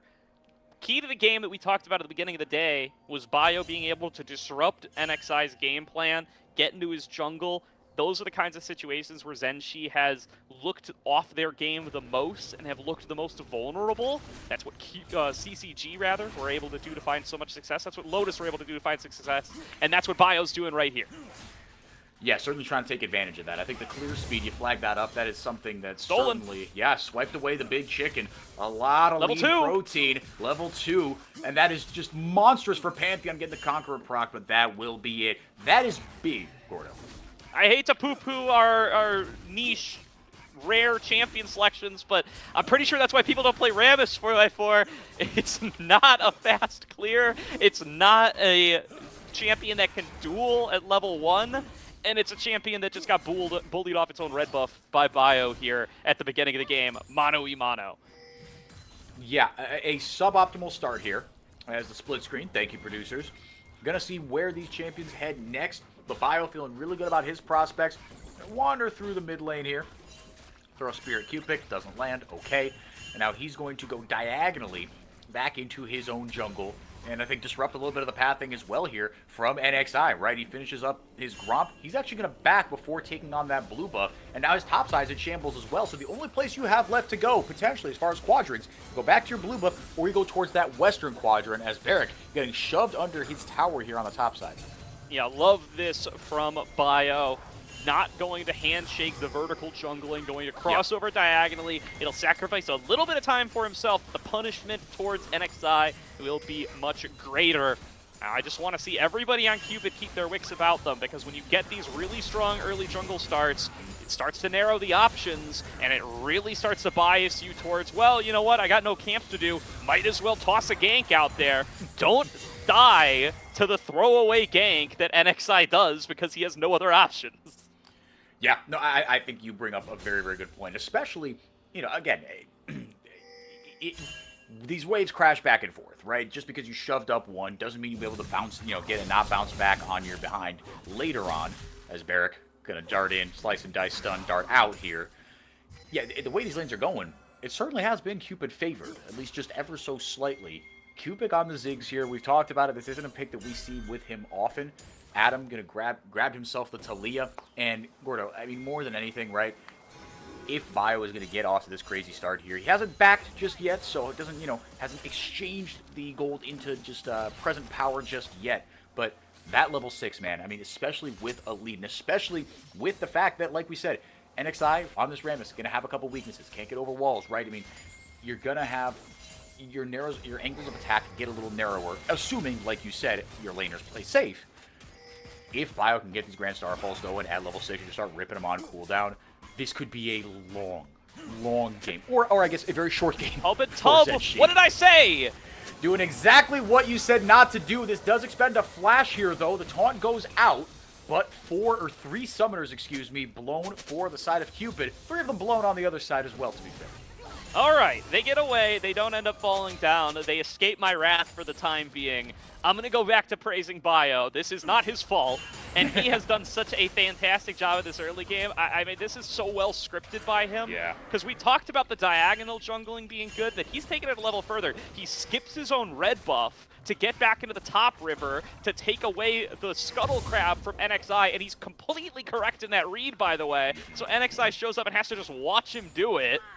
And now he's finally going in and starting to actually clear out his buffs. This has been so good. He gets the extra rotation of the top side camps of NXI as well. He's cleared the birds twice from him, as well as the Krugs. This is just beautiful pathing from Bio, and he's got himself such a lead from it. Thank goodness that Hub and Tub didn't give it right back. Truly, yeah. Otherwise, I mean, Bio's going to have some stern words for them between games 2 and 3 in the old Discord chat. But then, I mean, it's like you said, Bio, he's on a rampage right now. He gets himself down to the bottom side, and with his objective coming up as well, Gordo, right? Hub and Tub able to take a recall, got the Retrix, plus a dagger and a longsword coming up. If you're able to shove this one out here as well, right, you've got yourself a potentially really good spot here to get this first dragon. But NXI and Kim Down and company not going to go down without a fight. Cupid can wave clear really, really well as well. He's got himself a lost chapter, so pretty good start here for the mid laner. But Camp's not going anymore towards NXI. Bio, almost. I thought he was going to hit 6 potentially off that, but not quite. I mean, Bio's just winning emotional victories at this point. Yes. I think they probably could have finished those birds. NXI had Smite, Bio did not, although they don't have that info. So they just back on off. NXI says, I mean, if I lose another Smite fight to this guy, I might just leave the game. Yeah, he's gonna crash So out. he chooses to take the road less traveled back off, give that camp over to Bio, and Bio continues to build out a lead. He's got double NXI CS just about. And he's going for the third bird camp. Yep, just taking it on spawn. I mean, knowing that NXI is there, once that Scryer's Blue pops on him, he goes, oh boy, all right, we're going to have a really rough time here. But he does have Q-Pick for backup, swipes it away again. NXI is level 4. He is getting doubled up in CS still here, Gordo. And Bio, he's got his Tunneler as well. Compared to that Bomb Cinder, about equal in combat power right now. But in terms of emotional warfare, as you put it, Bio coming out streets ahead. First objective has been taken, but not, or excuse me, has spawned, but hasn't been taken on spawn. 40 seconds until the grubs come up. Gordo, to me, it feels like the only saving grace might be that if you can track where Bio and company are, you immediately, if you're NXI, go to the other side and get something for your trouble. Oh my god, he's channeling Grand Starfall, going in towards mid lane. He's level 6 while NXI is still level 5, and he just ticked that level 5. Will force the flash out of Cupid. It's a 1-for-1 trade, and they back on off from each other. Bio tries to make something happen with his little level 6 lead. Not quite able to convert that time, but he'll trade 1-for-1 with the Ziggs. Yeah, I think he'll take that, right? Yes, you blew ultimate and flash. Well, Cupid just burned the ultimate. NXI has no ultimate to burn, in case you're late to the party here. He has been just taken on a ride here as far as the experience is concerned. There is some vision and a little bit of lane pressure on that bottom lane, so Dragon not able to be traded immediately like I was potentially hoping, but Bio going to solo down these grubs without really too much of a contest. Easy stuff for Bio here, and a masterclass early game from him. The question is going to be, can Cupid parlay that into a victory in this game at number 2 to try to tie up this series? Certainly going to have a lasting advantage over NXI due to how this early game has gone, and NXI is spotted the whole way. He's got cameras in his house right now. There's nowhere he can go where Cupid are not fully aware of where he is and what he's doing. A terrifying prospect. But that is the situation that ZNG find themselves in. So, I mean, yeah, kind of looking forward here. Do you do just more of this if you're Bio and say, actually, your jungle, I know traditionally you would think that, well, the jungle on your side belongs to you. I'm here to tell you that's not the case. Or do you try to accelerate one of these lanes? You definitely want to convert it into a lead for your laners, I think. Pantheon can't do it all for forever, right? You're not playing old school Graves. You're not going to solo carry this game via the CS advantage that you develop for yourself. But that said, he's doing both at once, right? He's cycling back to NXI's camps, and he's been tossing these ultimates out to try to make plays. That's the beauty of the Pantheon and why it's such a highly prioritized pick, is that you can kind of do both at once. You can save a lot of time by taking the Cosmic Starfall Express. We'll see, you know, it's approaching the Mountain Dragon Station right now. Cupid throwing out the explosive minefield. There goes the Weaver's wall, separating Cupid from the rest of his squad. Able to dodge that Weaver, or the, almost said the Cupid shuffle. Nope. The seismic shove. Jeez Louise. This is rough for you, boy. But despite that, able to grab that Mountain Drake, and thank goodness, they got something here. Zenshi not quite getting dusted just yet. Only a 400 gold deficit, right? I mean, we're looking across at the turret plating. There hasn't been any tremendous damage done, but you do look at, I mean, obviously the jungle CS gap is rough, and the bot lane up 20 CS right now for Hub. But on the other side, the two solo laners actually acquitting themselves quite well, all things considered, for Cupid and Baron. Yeah, and you know, with NXI now getting up to level 6, the lead just feels a little less impressive, right? It's still a very strong start for Bio, do not get me wrong, especially once he takes another recall and gets to spend some of this money. In fact, I'd like to see him do that sooner rather than later. He's actually behind on the amount of gold spent compared to NXI, and that's just because of how efficient he's been so far. Maybe after this red buff, it'll be time to pull the trigger. But I do want to see him flex that advantage and, you know, get some real progress here. XP leads are temporary. The gap between levels gets bigger and bigger. NXI will catch up, and in fact, kind of has. He's still down about a level as Bio just ticked level 8, but that advantage is going to become less and less impactful as the game goes on. you're going to want to take, especially this gold lead, he's certainly got enough to finish his first item. You want to see him finish it and try to get some fights started. And you'd like to think, well, I mean, actually, I don't know. As I said, I was going to say you'd like to think he's just kind of dotting some I's and crossing some T's to be able to get that last bit of gold. But like you said, surely he's got enough. There we go. There's the recall animation coming out. Just kidding. On to blue buff we go. He is not going back just yet. Potentially looking for a dive there. I think maybe, right, with the Grand Starfall, you see Adam roaming up, so maybe was looking for that, but will not be the case. On the other side, Cupid has picked up his first full item, and NXI, yeah, that's the other thing, right, Gordo? Like you said, Pantheon can't do it all himself forever. Also, this champion, right, he's going to fall off a cliff eventually, right? Yes, you've got, but that's highlights the importance of ripping your ultimates, you know, kind of as often as you can, right? You need to at least put pressure, blow some summoners, right? Get things going. That's part of transitioning that lead. Yeah, and that's, I think the fall off of Pantheon in 2025 is a little overstated. Oh, Adam. Whoopa, Adam in some trouble here. That Mega Inferno Bomb. We've got a Luden's Companion in our inventory. Yeah, well, there's the combo I was warning you about. They're just not quite on kill territory. As I say that, though, NXI with the soaring slam, oh no, he could come over the wall and get some impact here, but instead, he's going to get found by Bio, who did finally cash out, by the way. He did finally cash out, got himself the Sundered Sky, and the magical footwear has come through as well. I thought NXI was going to be in a little bit of trouble here, but, I mean, as far as impactful components, thank you, Brain. Bommies and Thornmail, or Bramblevest, excuse me, not too bad as far as you have to ball on a budget, these sorts of components. But I think Gordo, you do raise a good point. Yeah, it's not quite as bad as I think I do get stuck in the trap of thinking that it's like, you know, 2021 or 2 Olaf, right? Where, okay, you know, you get rolling here, 15 minutes in, fantastic, and then you have to buy a GA because, well, what else? Dive. This is a dive angle. It's not a fantastically huge wave here, but here comes the Grand Starfall. First blood at 13 minutes, believe it or not, does go over to Bio. Tower shots being taken really, really quickly here. Kim down, gonna ult himself with the Tempered Fate, just delaying the inevitable as Tub will go down, and crucially, the kill goes over to Globby. In comes NXI with the Soaring Slam now. Hub having a tough time ripping through all that armor, but after all that, nothing doing. It's a 2-for-1 for Cupid. That's a cash out right there, and that's another wave that's going to crash in. Ain't no way! Make a play. He got it! He got onto Hub. I did not see that coming. Fair enough, Rammus. Tip your cap to the guy. There's no way he gets out of that. Bio's out of mana. He's got 5 stacks on his passive. Surely one more spear will do it. There it is. All right, Comet Spear comes through in everyone just the nick of time. Man, oh man. You can see the panic in Bio's face there. He didn't want to spend the flash. He's jamming that Q button as hard as he can. It's going to come off his keyboard, but does not have it, so he has to flash to break Powerball. Probably the right call at the end of the day. It is a 3-for-2, and it costs Globby a lot of CS. The wave was still crashing into the turret. It means that Globby falls even further behind. It means that Hub does get to cash out on all 3 assists worth of gold, even though Globby does get the kill back. I think all in all, you're still happy with the plays Cupid, especially because, I mean, listen, man, the Pantheon might not be your late game carry, but it's about to get onto a second legendary item so early thanks to 3 kills worth of gold. Yep. And now, it feels criminal that we've had so much to talk about this early, but only now the first blood is coming through. But let's get another look at this dive. Kim down.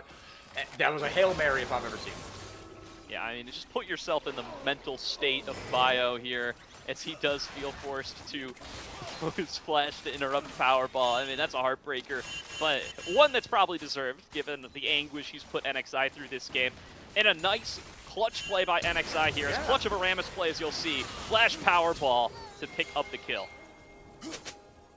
Yeah, that was really, really heads up from him. Very, very intelligent. I can hear the "you do not have enough mana" sound effect right now. Yeah, that little sound effect that plays, yeah, like you said, just mashing the Q button. Feat of Warfare going over to the side of ZNG. So NXI still, you know, not perfect on the objective, but the first 2 dragons do go over, and it will be a Hextech Rift coming up here. So ZNG down 2,500 gold, but, you know, it's not all doom and gloom. Again, I do favor the scaling on, well, actually, or do I? I don't know if I do. I said that. I should have thought before I spoke, considering I'm talking for the broadcast right now. But the 2 objectives do go over to ZNG right now. Cupid still has a pretty dang big lead. Gordo, Adam's still not on his first item. Yeah, Adam's had a rough laning phase here, whereas Cupid is near perfect CS and fight, though. Bio deletes Globby. There's that first kill. That'll get you onto your first item. Very nicely done there. Adam gets a little bailed out from his early deficit, and Cupid getting collapsed on in mid, forced to flash. Gives himself the blast pack to get the heck out of there. Now NXI maybe in a little bit of trouble as the Infernal Chains come through. Don't actually rip through. The explosive minefield comes down. Has to burn the Soaring Slam down. Here comes Tub. There goes a Tempered Fate as well. Weaver's Wall is going to mean Adam's going to get there in a hurry. Dr. Calculus going to pick up a kill. Another one for Adam. And this started out really messy, but ended up beautiful for Cupid as they're looking for another one. Infernal Chain snap onto Kim down. Shelly going to be piloted onto another section of the map, but all of a sudden, in the blink of an eye, Cupid have broken this mid-game open. And the Avengers assemble there. Pantheon and Talia arrive off of their global ultimates to make the play in mid, pick up multiple kills, get good value off their Rift Herald, and catapult themselves to about a 5k gold lead. This is what we were waiting for off of the early game gap out of Bio, and Cupid make good on it. Yeah, now we're cooking with gas here, Gordo. Now you've transitioned the lead. And still 100% KP onto Bio, right? I mean, 3-0 into 3-3 with 6 kills. This is just what the doctor ordered. Indeed it is, and such a great start off to the game. We can take out, look at the replay here. Kim Down does a good job of stalling things out with his Tempered Fate, but they're just outnumbered and outgunned. Yeah. Merrick arrives, but there's 2 members already dead by the time he gets there, and he risks joining their ranks if he stays in for too long. Dr. Calculus getting on the board here. Another pick that could really snowball. I mean, now you've got a really good opportunity here to really start to push this league. Yeah, there are no objectives to fight over necessarily, but NXI trying to fight back here. Not level 11 just yet, but you do get the flash and the ultimate out of Dr. Calculus. Just outran Rammus with the World Ender there, and now Cupid is left out to dry. They've shown their hand topside. This will be an easy cleanup. Tempered Fate once again. Just doesn't do enough. Hub going to be able to claim that kill with ease and full control over the bottom side. No dragon for the time being, but you best believe that this turret's days are numbered 4x4. Yeah, one more wave and it will be curtains for that turret. Plates have been down for a while, but more map pressure, opening up these long lanes and fully pushing the line of scrimmage onto the tier 2s. All the tier 1s have been taken down. 3 towers for Cupid. And now things are getting really ugly here. I mean, you had some comeback tools here, but Globby trying to get onto Adam, able to flash over the Chompers, but Kim Down is left out to dry himself now, takes a magical journey out, but right when the Grand Starfall comes in, it goes from bad to worse for Zenshi as Globby escapes with his life. Support being sacrificed to make sure the AD Kira gets away. It's a tale as old as time. With a minute and change left on this Dragon, NXI trying to maybe do something here, disrupt their plans, but they'll take the Hex Gates to safety. Gordo.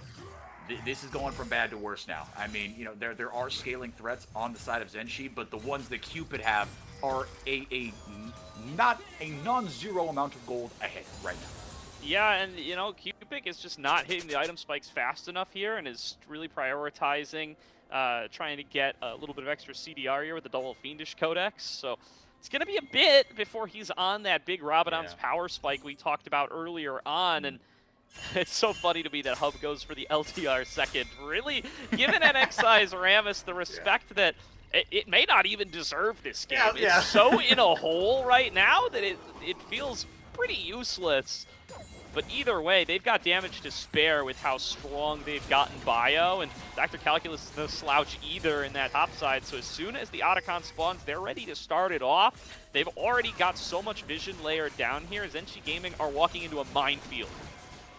Yeah, this is going to be nigh impossible to contest, but that doesn't mean that NXI isn't going to try. Tempered Fate goes out. It stuns everybody up and just sort of delays the inevitable here. In he goes, but the take it is taken there, and NXI is just deleted immediately. Tub does go down at the hands of Barrick, but the resets come up, and that means we go on to Baron. You got 2 more kills onto the Jinx. That felt inevitable. And on picks like this Pantheon, it's a really good job of Bio to use the execute damage to guarantee himself the smite. It's something NXI has been doing all tournament long. His 50-50 smite win rate is ridiculous, in large part because he's often playing Zed and abusing Zed passive to win them every single time. This time the shoe's on the other foot. Bio passes the hands check and does successfully secure it for the side of Cupid. They get that big boost of XP. They get that permanent buff, which is particularly useful on comps like this where you want your Jinx and your Aatrox to chase down slowed members off the back of their resets. And Cupid are off to the races. They've got nearly an 8K gold lead. This is feeling like a series that is about to be tied up 4x4. It certainly feels like it. And the composition, I mean, you've just got stronger picks for Cupid, right? I mean, Zenshi, they got cute in the draft. You saw the vision. You saw kind of what, you know, in theory this composition was supposed to do. Some of the win conditions that they were supposed to hit in the early mid-game, none of that was hit at all. An early game masterclass from Bio. And to be fair, a mid-game masterclass as well. 100% KP, not for nothing. Zenshi got those first couple dragons, but the objectives since then have been all Cupid favored. Gordo, how the heck are you supposed to get back into this one? You have, you know, some pick tools-ish, but the way that Cupid have been accelerating this mid-game makes it very, very difficult to execute. I mean, they can't even go in their own jungle. Yeah, I mean, picks is a tired refrain that you often give in situations like this. Yeah, exactly. You're I'm tempted to give it again, you know, but their options really do feel quite limited here. Cupid are not the most pickable team in the world. I guess you could get onto Hub, right? NXI showed it a little bit earlier. You can lock down Hub. You can make plays, especially with Cupid's ultimate coming in over the top. Globby is going to scale up just fine if you're able to represent with this big, beefy front line and be able to just get a ton of boomerang blades on across. It's not impossible to see what a good fight looks like. It's just it requires so many mistakes from so many players on Cupid that they're just not likely to do, right? These guys have spent a whole split in the NACL facing off against Tier 2 competition, facing off against players that have even made it all the way to Tier 1 now. They don't let go of leads like this without a fight. No, and like you said, it will require mistakes, and I think that's the main ticket here, is we're looking at the gold leads individually accrued by all these players. I mean, everyone's essentially up at minimum 1,500 gold from their opposite number. 2,000, sometimes, I mean, 3,300 gold of this lead is coming just via the Bio NXI diff here. It has been a jungle chasm. The first couple minutes proved to be brutal as far as the snowballing is concerned for Bio. Really, really good start from Bio. Transitioned into great capitalization from the rest of Cupid. It's exactly as we said they needed to. And it is such a great sign of life from Cupid, a team that coming into this game was 0-3 against Zeni Gaming as an opponent. We'll see if this is just a really good start played out correctly, or if it is some sort of recipe that Cupid will be able to replicate. But so far, a excellent, excellent sign for our chances of getting a nice competitive series out of the day 4x4. And full control exerted over the bottom side, taking things one step at a time and not skipping any steps along the way. Cupid just going to continue to keep waves shoved up, continue to exert control, and once these cooldowns start coming up, Bio coming back out with his third item completed, saying he doesn't even need Tier 2 boots when he's got this much money overflowing. You better believe that he's going to be Grand Star falling somewhere and picking up kills as soon as the opportunity presents itself. Yeah, and I mean, I think something that we didn't mention, I mean, maybe didn't give as much time in the limelight as maybe we should have, the double globals, because you pointed it out kind of, you know, when that fight broke out in between the red side Tier 1 and Tier 2, right? But that's another thing that this composition has, right? If you're looking, again, from just a Fearless perspective, as Baron spawns here on the Rift, they got some Thanos picks here, right? Some really strong, again, that mid-jungle. There are a few duos that are stronger here at this point in the year. Taunt goes out here.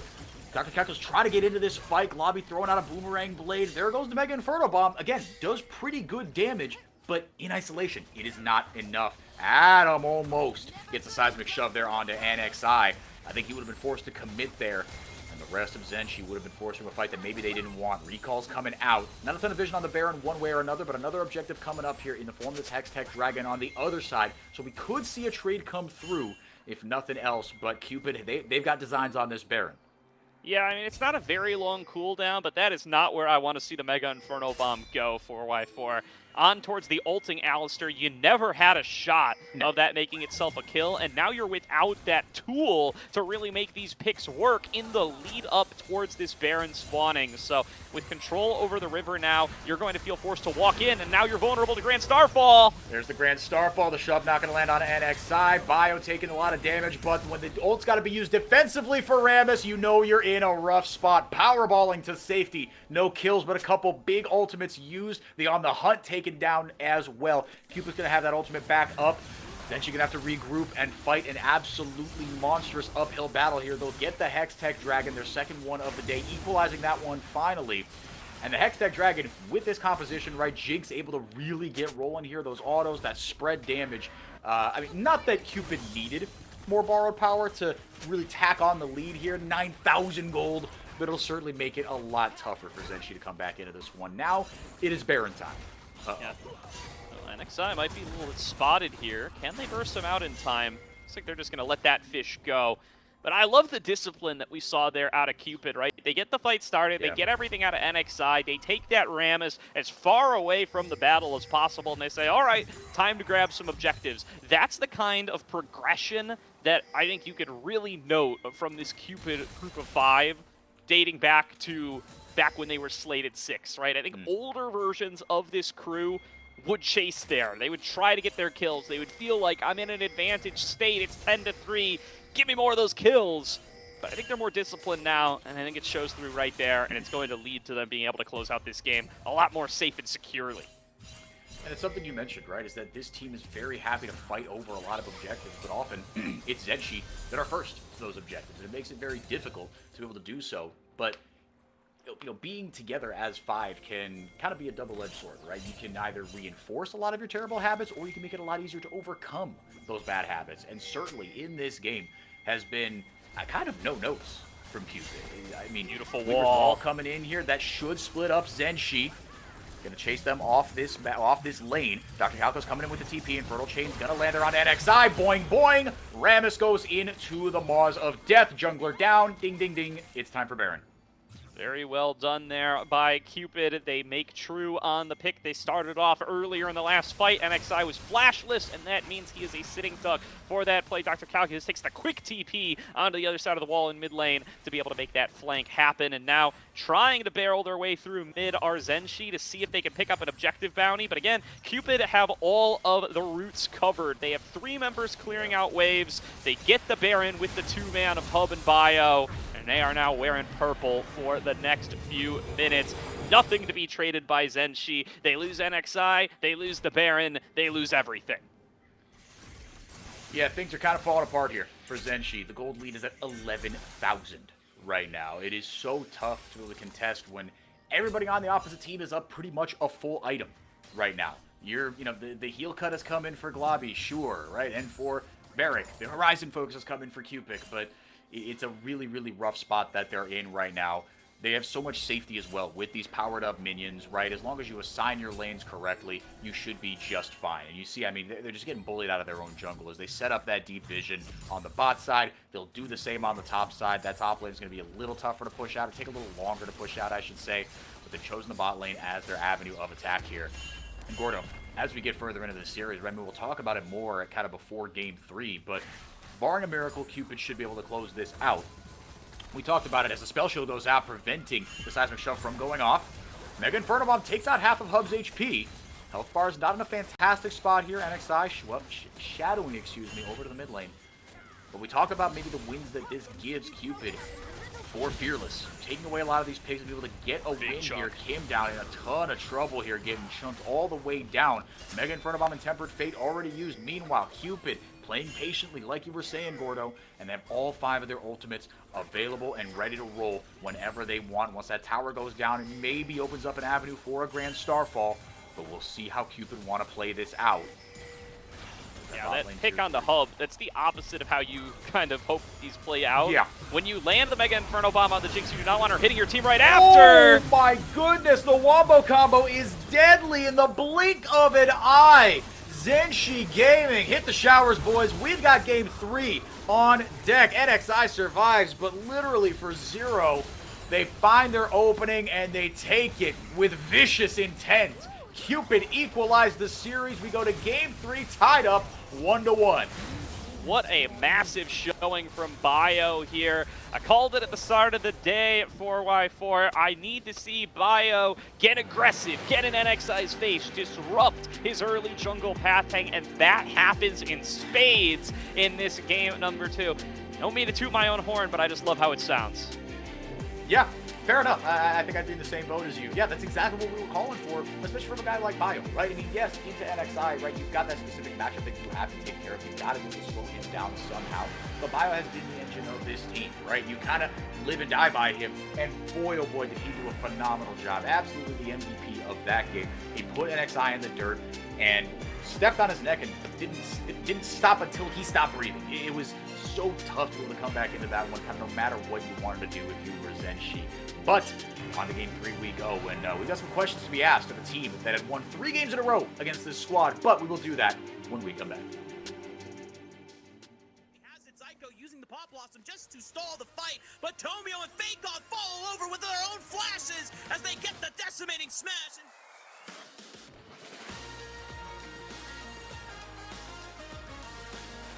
Hey everyone, I'm Tomio, jungler for Luminosity, and I'm here to break down the early macro sequence that gave us a big lead going into the mid game against Darkseal Dragonsteel from week 2, day 2 of the NACL in this Pro Div deep dive. Starting off, we have a numbers advantage on the top side of the map, and we show as if we're looking to make a play on the top lane outer tower. Our vision line in DZ's topside jungle lets us know that Kizno isn't on the top part of the map, so Kaze and Bessa is forced to use teleport from bot lane in order to defend the play. Since we know that Kizno Zinzao isn't on the top side, his natural response to a top lane play from us is to use Rift Herald mid. Since we're not actually planning on committing to a fight top lane, I shadow mid lane and wait for Kizno to use the Rift Herald. I'm able to position perfectly to flank Kizno and Sajed, who probably expected me to be further towards top with the rest of my team. I'm able to land all my CC on Kizno and we get the kill on him as well as the Rift Herald. This is a big swing for us since we deny DZ the tower, gold, and get a kill and the feats of warfare for ourselves. DZ at this point is feeling pretty pressured to respond with a play of their own, and since now have more members on the top side, they try to kill 5 minis Azir. He puts up the Sun Disc, which makes it a lot harder for DZ to kill him and gives Fake God San a great teleport. Toasty's Talia uses the Weaver's Wall to try to block off Azir and hit him with her full combo, but a great shifting sense lets him dodge the seismic shove and avoid all of Talia's damage here. Azir can kill the whole wave here, and once Mbessa misses her ultimate, DZ is in an even worse spot. We know we have a numbers advantage and DZ overextended trying to kill Azir, so we rush back top to try to pick them off as they're retreating. Zazel Braum is a great flash here to ensure he lands his CC on Talia and Nico. I'm able to catch up and twist an advance onto Nico, who has a good Pop Blossom to save this from being even worse for DZ. But we're able to get a kill on Talia and force the flashes out of all 3 DZ members here, and then go back to take the top lane outer tower. At the start of this play, it's an even game where DZ has a potential tempo swing by using Rift Herald. By the end, we've negated their Rift Herald and swung the gold lead by 2k in our favor, putting us in a commanding position to dictate the rest of the game and eventually take the win. Thanks for watching. You can check out one-on-one coaching from me and other NACL pros at prodiff.gg. To stay up to date on everything NACL, follow Watch NACL on Twitter and make sure to catch the games on NACL's Twitch or YouTube. We'll see you next time.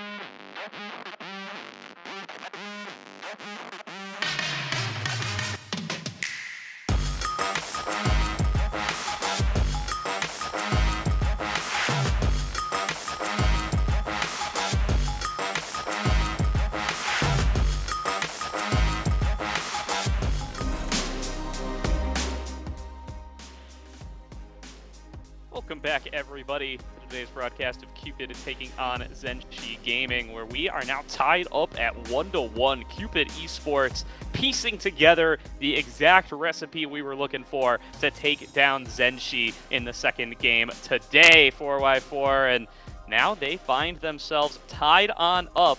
3 games to go from here.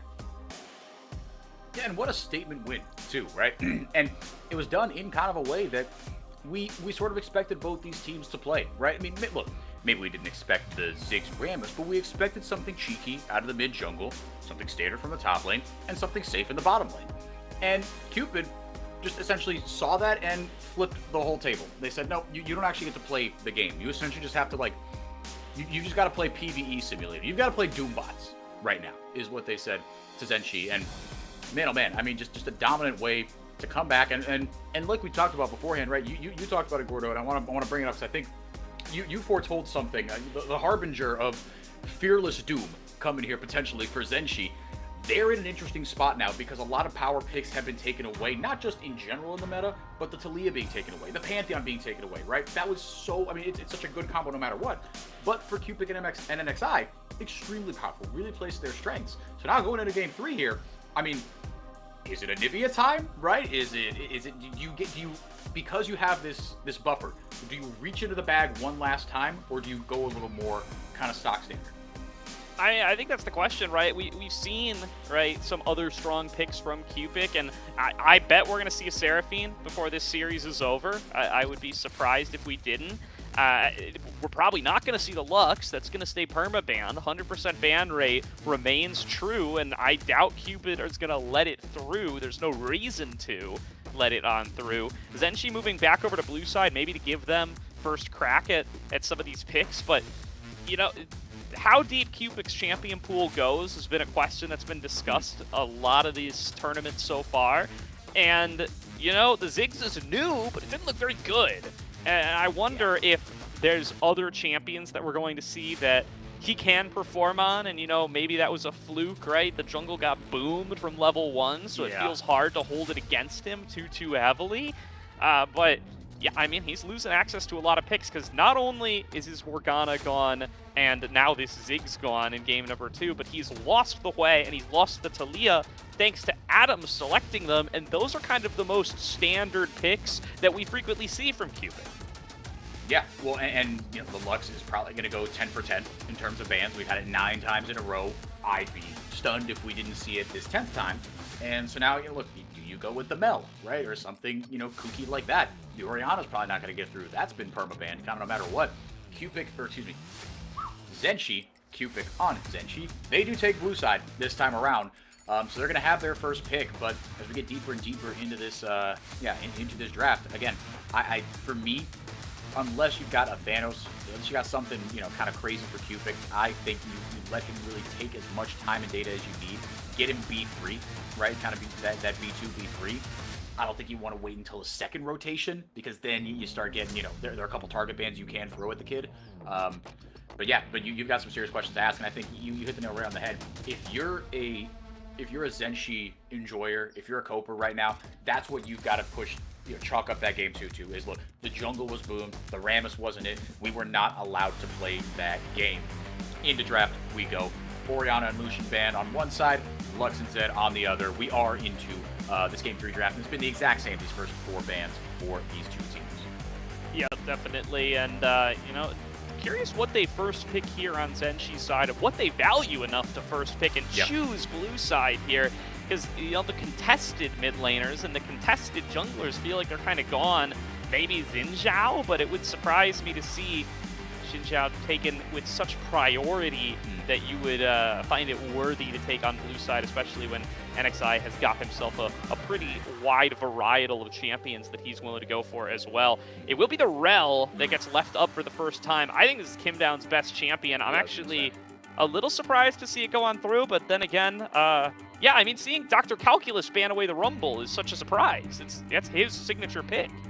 Yeah, I guess saving that one for if you do go down here potentially, right? You've got it in the cards for a game 4 or a game 5 as a trump card, but it is a bit surprising. I mean, yeah, I mean, or maybe you thought Barrick was going to yoink it, right? You said, nope, nobody gets to play this. Yeah. We've got something else kind of cooking here.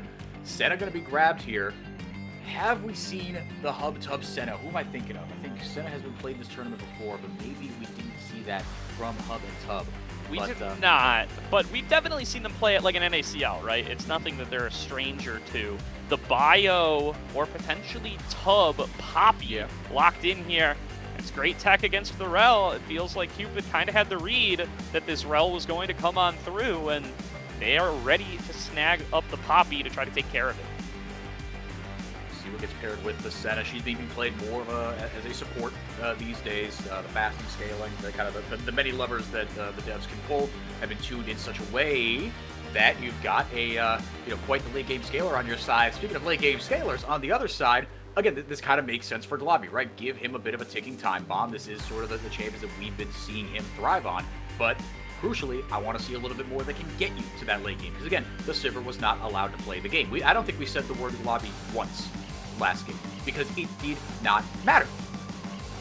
Exactly. Yeah, I mean, listen, it should be a little bit of a rarity to be able to get that big of a lead in the early game. We'll see if Bio can reprise that role. Especially if he's playing the Poppy, it would be a little unlikely in my book.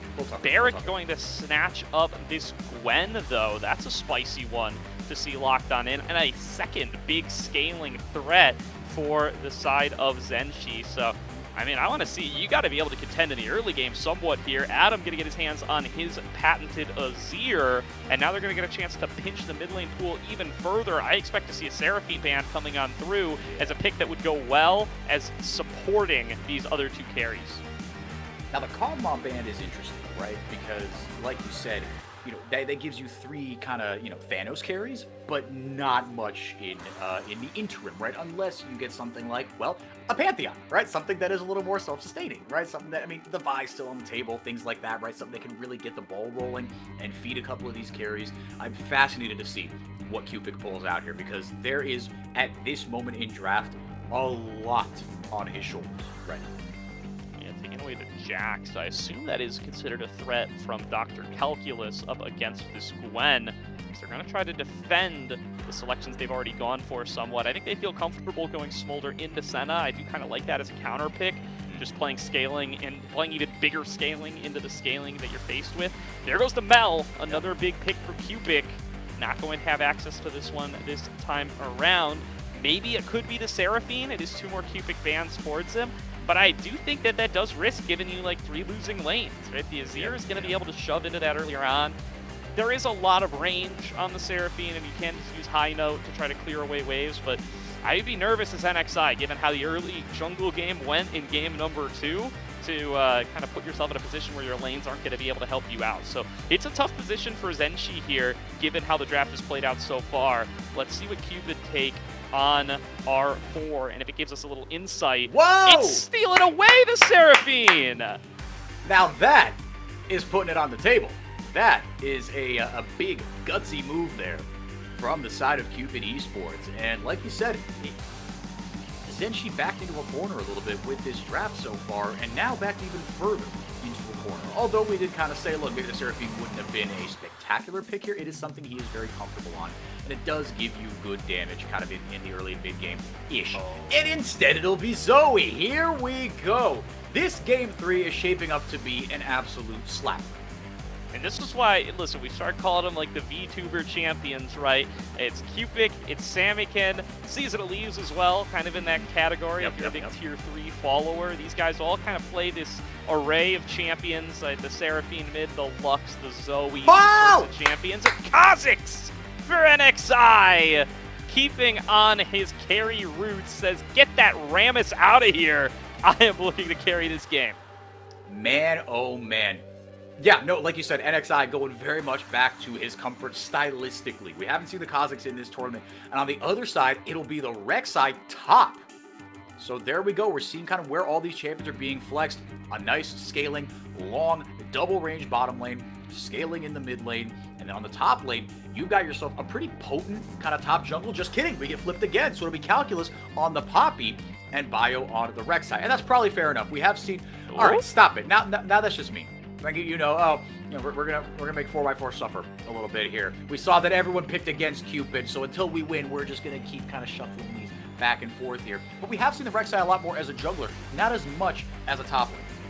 Yeah, I mean, dare I bait us into some more champion swaps here? Something else to call out. Cupid currently has Hub on the Seraphine, Tub on the Senna, which might not be the allocation that you expect given these players' general specialties, but that's very interesting to me. And to me, that signals that Hub is going to be the one farming, Tub likely going to be the one fasting. We will find out if that remains the case once they actually get into the laning phase.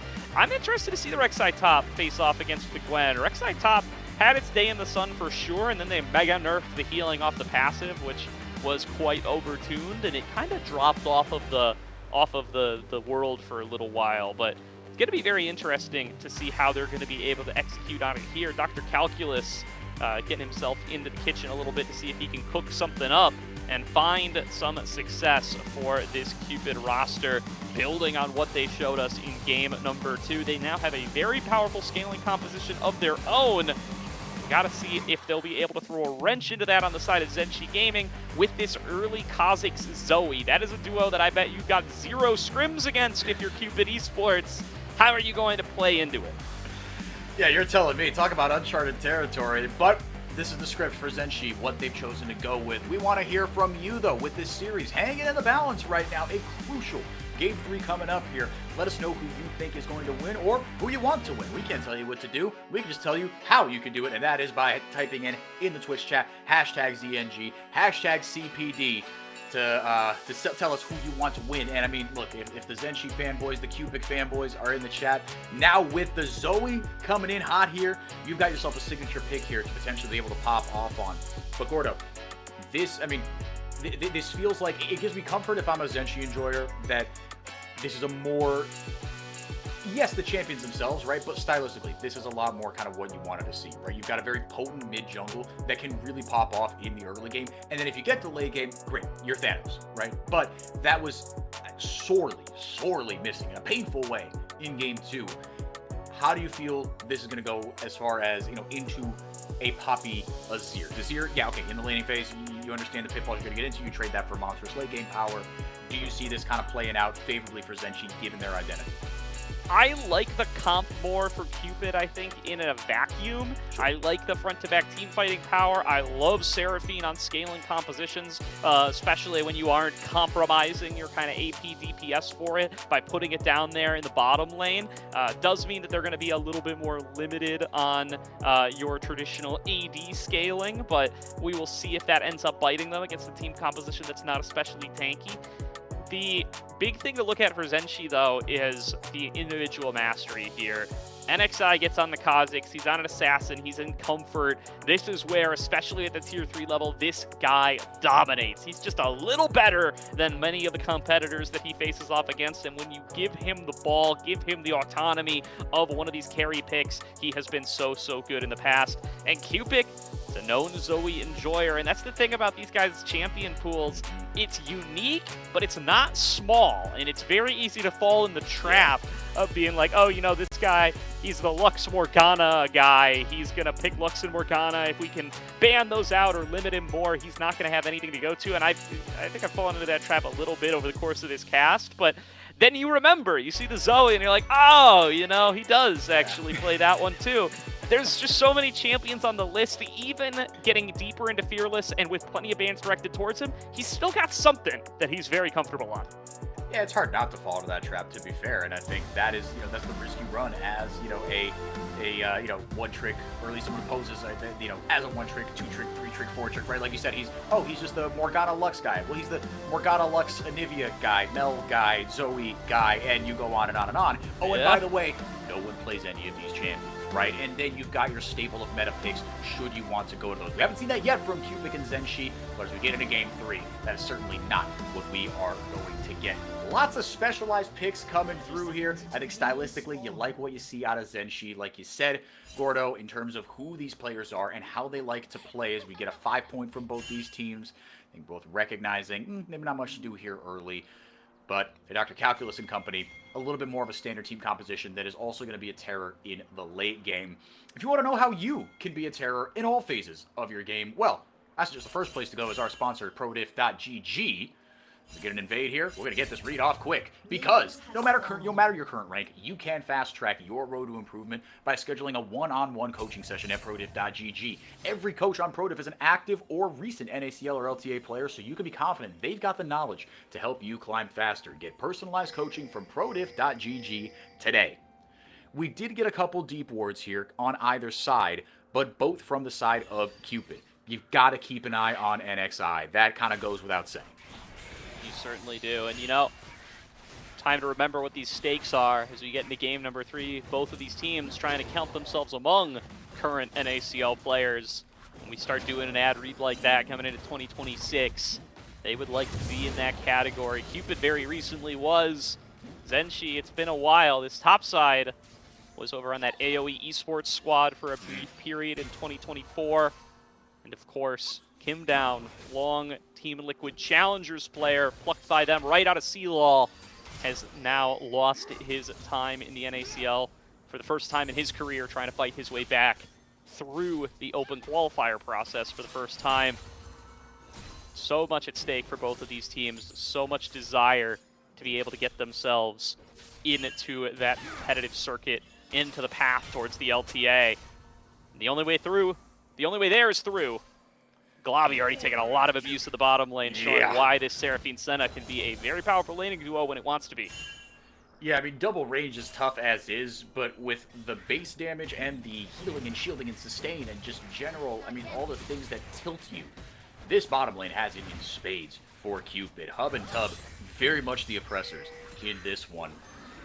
And to cap off the stakes for this one, I mean, the loser goes home, the winner, guess what? You know, the only way out is through, like you were saying. Ooh, that blue buff 51 to NXI. He doubled back for just a second there. You've still got another series to play, and that'll be tomorrow, same time, same place, against Apex Mission Impossible. They were dumped down from that qualification match by CCG 3-0 yesterday. They've got a bone to pick. They are the last gatekeepers for the winner of this series. Again, that's tomorrow, same time, same place. Kim Down, as a company, have taken a reset. And actually, Kim Down hasn't taken the reset, but Globby certainly did. And he's coming back with a longsword, and that's about it. That wave's going to crash in, and that means that Hub and Tub will take their first recall, potentially here. But either way, good early priority here so far. Dr. Calculus up a level on Barrack and up a TP. Well, just as I say that, got a TP right back to your burrow. Yeah, getting right back into the action here. Dr. Calculus, after taking a little bit of chunks early on. That does mean he's without the TP, with the wave pretty far up. See if an opportunity to punish that arrives for NXI. He's on the other side of the map for the time being. Bio covering him for the time being as he does try to reset that wave. Missing ping goes out from Adam on towards Cubic there, in and around the mid lane.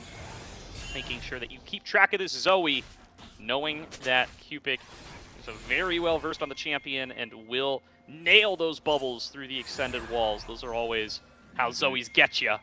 And I'm sure we'll see some throughout this game, win or lose, from Zenshi.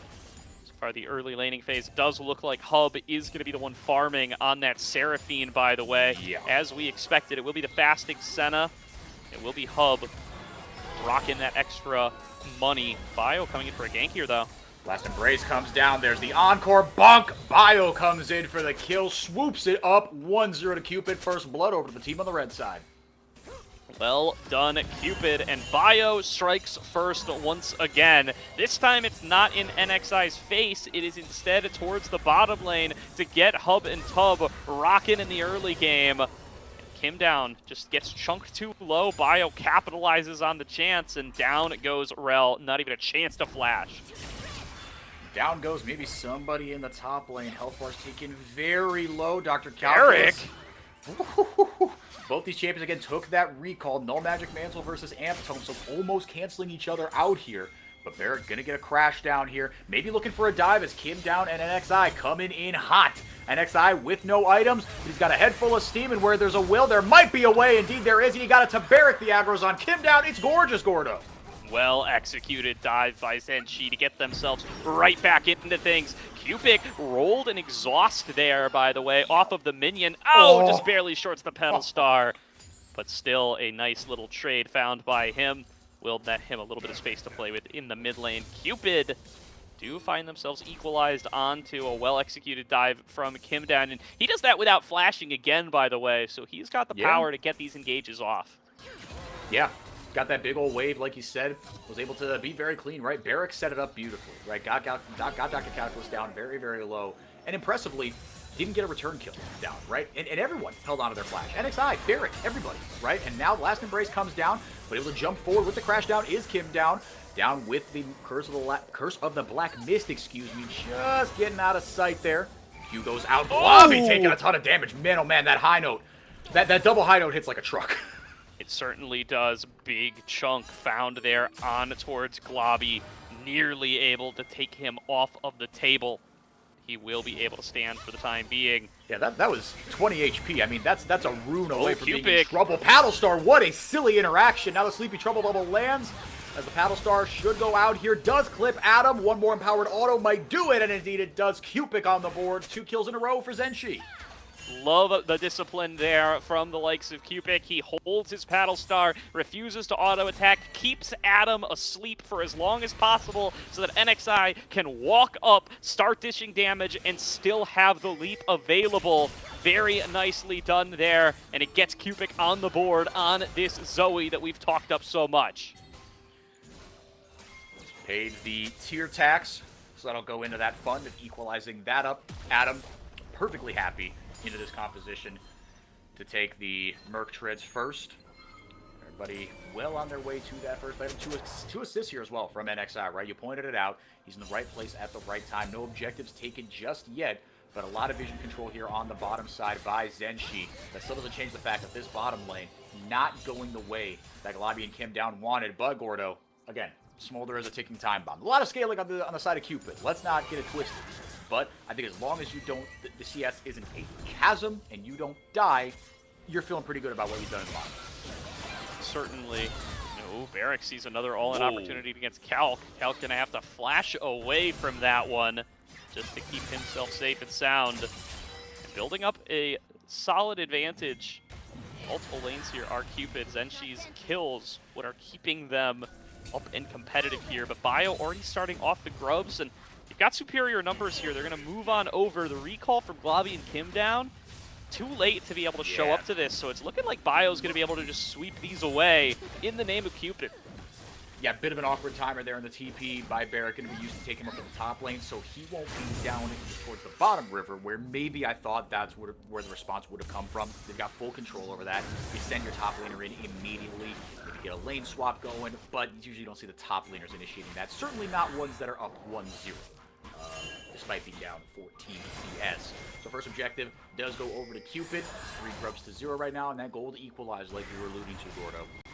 Not a ton of priority paid to this dragon just yet here. And to be fair, with the Hub and Tub bot lane doing what they're doing, it is tough to get that ball rolling if you're Zenshi. Yeah, it's interesting. I mean, both these comps are kind of more scaling oriented, but surely one of them would rather play earlier than the other. It's hard to get yourself into a situation where both of you are kind of just handshaking, delaying the game for as long as you can, but priority has been around kind of this mid and top side, so they have kind of ignored a lot of the dragon thus far. We will see. It's a big crash in from Tub at the bottom side, but it's simultaneous with a recall from Hub. Fight maybe breaking out in mid lane, though. Cupid going to be in a little bit of trouble here. The Caper's Verdict tap bounces Cupid into the air and out of the Gray Scream. Adam picks up his first kill of the game.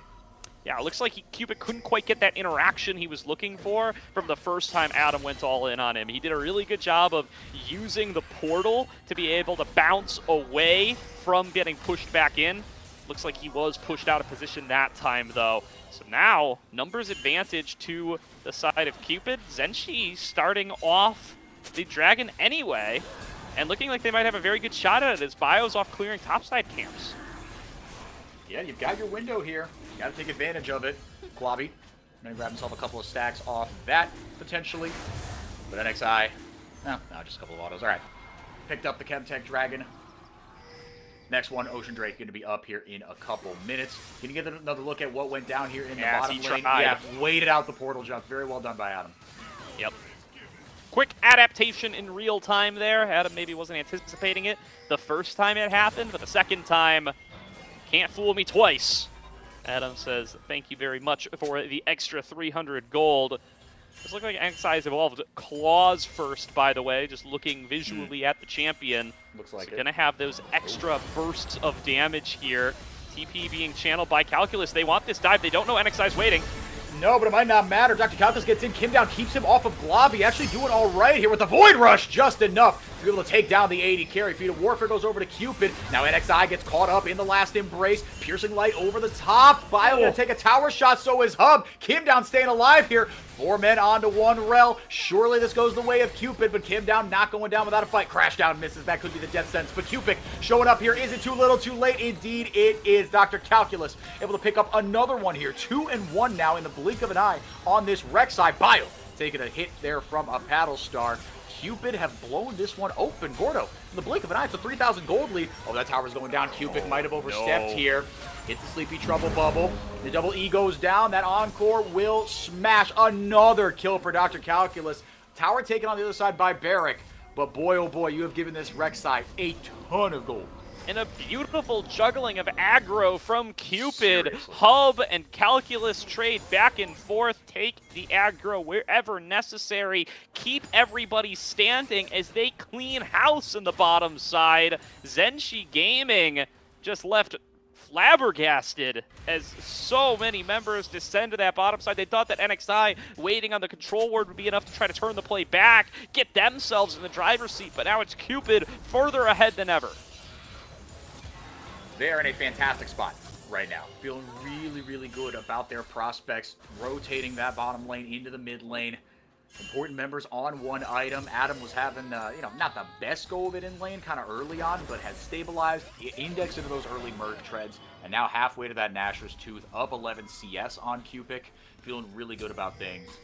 NXI still, having a solid enough early game, took a economically efficient item, shall we say, there with the Saber, but they're in a tough spot right now. Are Zeni very much behind, and you can't ignore, Gwen is a ticking time bomb, but as I said, 4 members onto the mid lane. Cupid are just having the run of the map right now, Gordon. Yeah, and Barrick is who I'm looking at as we get into the later stages of this game. He's doing well in the side lane already, despite the fact that Calculus has just gotten a big injection of gold on the bottom side. I want to see him continue to find success in that side lane and to be enough of a menace to let Zeni kind of get back into this and not just get snowballed on. Another engage, though. Oh, Kim Down knocked up against the wall, not allowed to go anywhere. That's a kill onto Hub. Now the Keeper's Verdict is going to turn this numbers advantage even scarier for Zeni. Over the wall, another fantastic Void Rush onto Globby. Is this one enough? He gets rooted, blows a ball of snot whence he came, and that will be all she wrote. Just the 1 kill going over to Cupid, and I would say mercifully, if you're Zeni, that could have gone a lot worse. It definitely could have, but Globby stays alive, and one thing about the Smolder, Cupid does have the stolen flash to get away. The thing about Smolder, though, is when you do get into these sorts of exchanges where you could stay alive for a long time and just keep hitting abilities on people, it is pretty good for the Dragon training stacks. So with that in mind, Globby might be a little bit ahead of the curve in terms of his stacking, assuming that he's been dutiful about it in the CS department, and it might get you onto those important thresholds just a little bit sooner to really be able to contend in these fights, because that's definitely what Zeni are going to need. If they're going to be at a gold deficit, they need these sorts of external benefits to put them into contention. Yeah, you're going to need a little outside help, a little borrowed power, if you will, to get you to that point where you can compete here.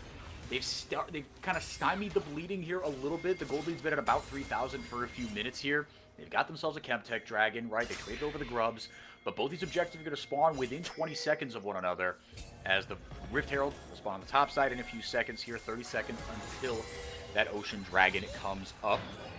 Mid lane tier 1 hanging on by, I mean, just a hair, and a portal, or a burrow, I should say, has been taken there, or planted, I should say, by Dr. Calculus. It finally goes down. The second turret of the game taken, along with that bot lane tier 1. Kim Down will survive. And Adam, well, just kidding. Line of scrimmage pushed up to the tier 2s. Full control of the map here early on means it's a free Herald. Not even close. Cupid feeling really good about their map control right now, and not enough time or space to respond here with a potential Dragon for Zeni. And this is 2 games in a row where Cupid have just played out these early games so controlled, calm, and collected, and have just not given any space back over to Zeni to let them find themselves pathways into the game. Now, Zeni have kind of made their bread and butter being able to come back from situations like this. It's what they did all series long up against Lotus yesterday, but I mean, Cupid, it's hard to look at a team that's 6K gold ahead and not say, I mean, this team feels good and able to win. Dr. Calculus almost got in there and swept away, but that is an objective bounty. Shows you how far ahead they are Cupid in this case will be another Hex Tech Rift. Oh no, NXI's on the wrong side of the train tracks. He is invisible, and he does have a Hex. Oh, Gets the stunned interrupt. up. That's going to be Curtains. Big old Pop Blossom there. Not Pop Blossom. Blast Cone. Thank you. The other bouncy plants. Tub gonna grab himself his first kill of the game. Blast Cone does not save NXI. And now the gold lead at about 5,000 here, but they do get that second dragon. Feels like hollow prizes. Just got production in our ear telling us that Smolder almost at 125, but 110 as we stand. So 125 is that next little break point, but 225, obviously, the big one. When you become a big, full-grown dragon, a real boy, as it were.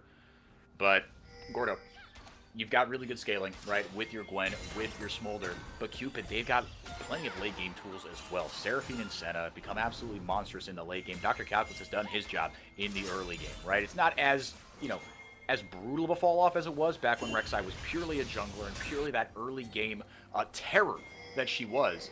But this composition also a little bit easier to play for Cupid, right? You can fight a little bit more front to back. You've got healing and shielding over the top. This gets tougher and tougher for Zenshi as this game goes on, outside of the Gwen and the Smolder.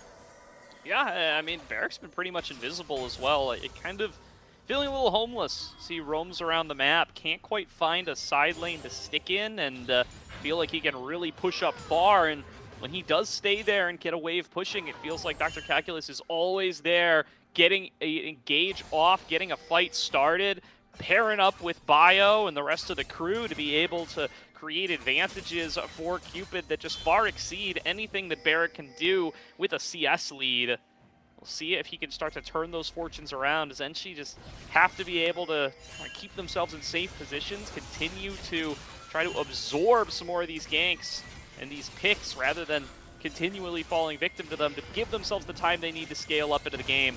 3 members of Zenshi towards this bottom side, and they might get turned on.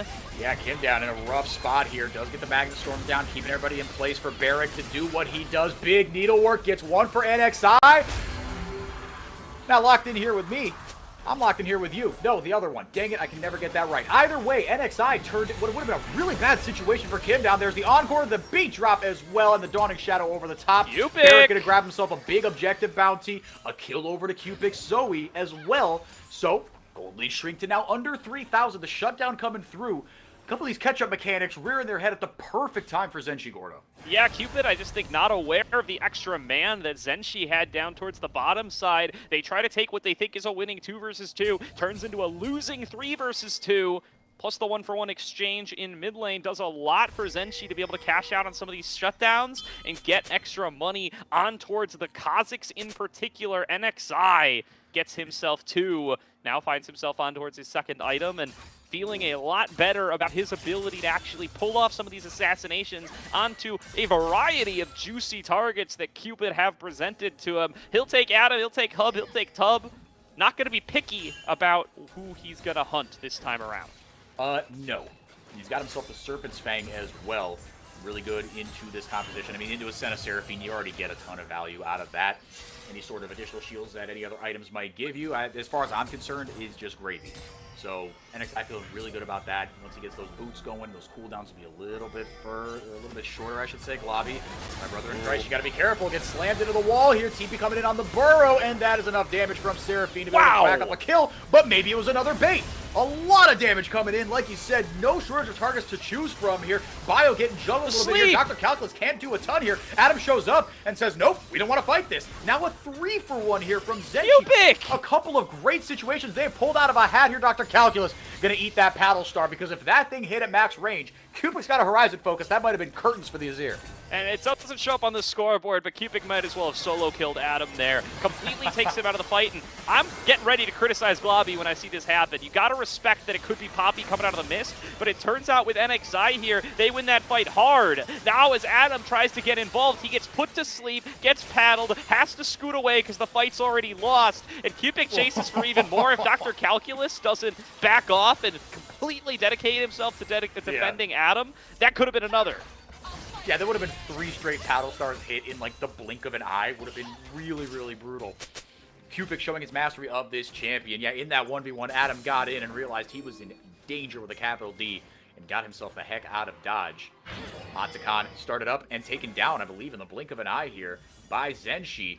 So now, essentially even in gold, down about 1,000 gold. That's not too far from the value of an Opticon. So very, very quickly here, they have equalized this one off again. I cannot stress this enough. Kim down, I thought he was cooked down there in that bottom tri brush. But more than that, Globby, right? Like you are the insurance policy, my dude. You have got to keep yourself safe. But he, again, his team did a great job of backing him up, and NXI and Cupid, right? Who did we need to step up in this game and in these mid-game teamfights? They absolutely have. The Zoe and the Kazakhs coming to play in this one, 3 kills apiece.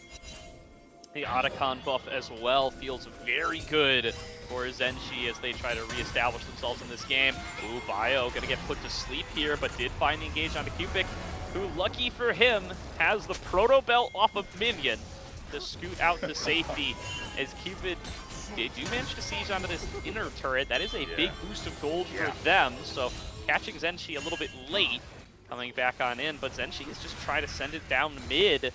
Feel a lot more confident having gotten some more gold back into their pockets, and with extra item thresholds hit, they very well are going to have better odds in some of these fights than they did previously. I do still think they're waiting on 225 for Globby, but he's got to be closer than he's ever been before, and will certainly be hitting that threshold before too long, and definitely before Cupid end the game, which would have been their original hopes with how big of a lead they had. Well, and then you got to see Zenshi opt into kind of more intentional 5v5. Dr. Calculus goes forward with the Void Rush. Kim down doing a great job of keeping him off Globby. A lot of damage coming in, but not enough here. Dr. Calculus taken down to about a third. Ooh, the flash on that one as well. DP coming in from Cupid. Doesn't get Sleepy Trouble Bubble. Just kidding. He hit it onto Hub. If he can get that paddle star, that is a ton of damage. A little bit healing coming in from Tub, but made him really respect his presence in that one. Globby still low, but he's got the boys in there to help out. Takes stolen flash, goes forward, gets that enough damage for NXI to finish it off. Hub sent to the gray screen. Barrick in the picture-in-picture. In the picture-in-picture. That might be a 2v1 there, but instead it will be a 1-for-1. Barrick. Now he's starting to do Gwen things here, Gordo. Now this composition's starting to come online for Zenshi.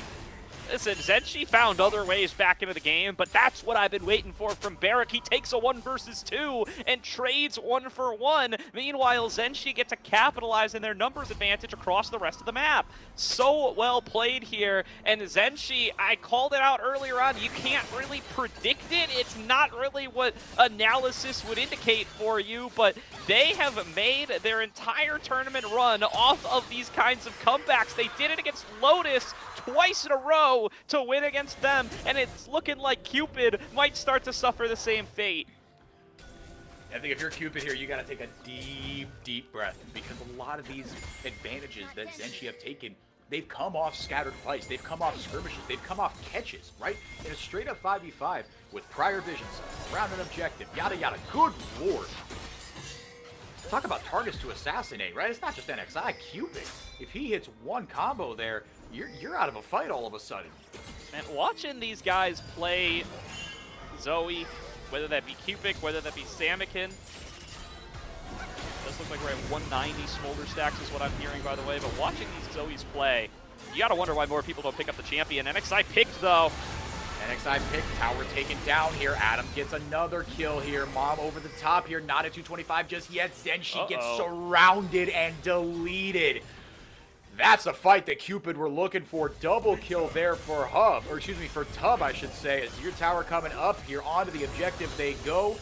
Is this good? I mean, they have the damage certainly, but the timers, is it going to be enough? They're on to Baron. I was focused on our smolder stack update. I didn't quite see how that one got started. I think it was an engage in the NXI, though. He lost so much of his health so quickly, and Zenshi are just overextended at that point. And once you actually close that gap, once you're starting to pressure the Zoe, once you're trying to pressure the smolder, and the threat of a turnaround isn't present, it gets way harder for this composition to find success. Part of why we called out this Cupid comp is so much easier to execute. It's a much more straightforward front to back. It pays off for them there in the form of the Baron buff. Boy, oh boy. Yeah, now you're in an interesting spot. I mean, look, you've got pick potential. With this Zenshi composition, you can 100-0 just about anybody not named Dr. Calculus in the blink of an eye. Bio 2 as well, to be fair. But with another dragon coming up in 40 seconds here, Cupid going to be the first ones to that objective.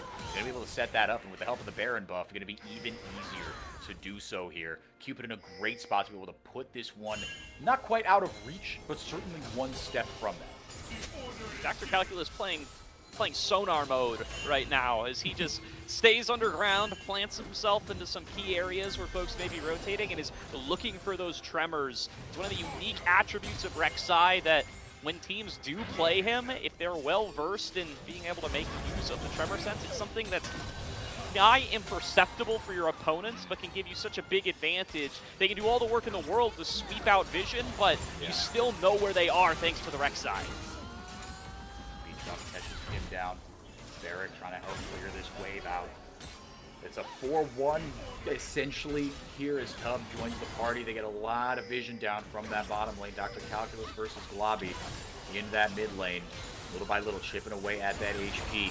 Tough to land a Sleepy Trouble Bubble through the minions, but that's what Cupid is trying to do. That could be their go button for Kim down to come in over the top with the big Magnet Storm. All the ultimates available here. But with Hub and Tub, they could just heal through all that poke. It's really tough to break this siege just with that Baroned up Cannon Minion as well, giving you that range advantage. Dr. Calculus getting in onto, nope, not getting onto anybody here. Cupid, gotta be careful, takes a stolen heal as well. This siege going beautifully for Cupid. Mom comes in over the top, absorbed completely by that big old shield, that double W there from Hub. Yeah, I mean, it's so good for Cupid to have access to all of this sustain, the Seraphine Senna combination, keeping them topped off, letting them absorb everything that Zenshi are throwing at him. Cupid also not landing the Sleepy Trouble Bubbles for the damage amp, and that's kind of that missing extra sauce that would really push Cupid health bars low enough to where you can't just sustain through it. That's a sleep landed onto Adam, but he will be able to snake his way out in time, and that's a root connected onto Cupid. Yep, extended just a little too far forward. Bio goes forward. Cupid's verdict doesn't get full channel, and now Barrick with the kill. NXI! And NXI gets into the back line, gets one, or at least helps set it up here for Barrick. Big stream of shuffle, doesn't really get a ton done here. Health bars taken very low. Neither team feeling great about their chances. Sleepy Trouble Bubble lands, but I doubt Cupid can clear all that distance just yet. Dr. Calculus more than happy to be the bodyguard there. Onto the Dragon they go. Really good stuff there to be able to find a defense from Zenshi. Oh, not able to get the long chase that they might have hoped for. It's something that their composition could do really, really well, but they just couldn't quite piece it all together there, given how pushed into their base they were. Another attempt at a dragon here. I do think Cupid will be able to get a dragon on their way out due to all the resources expended from Zenshi. So all in all, not too heavy of a loss for Zenshi in managing to turn things around, make a stand, and find a pick. Yeah, very much needed. Like, you equalize on the dragon front, okay, but the lead is still under 3,000 here. And again, there's the Otacon in the pocket of Zenshi, so, you know, they're getting cushioned by that as well here.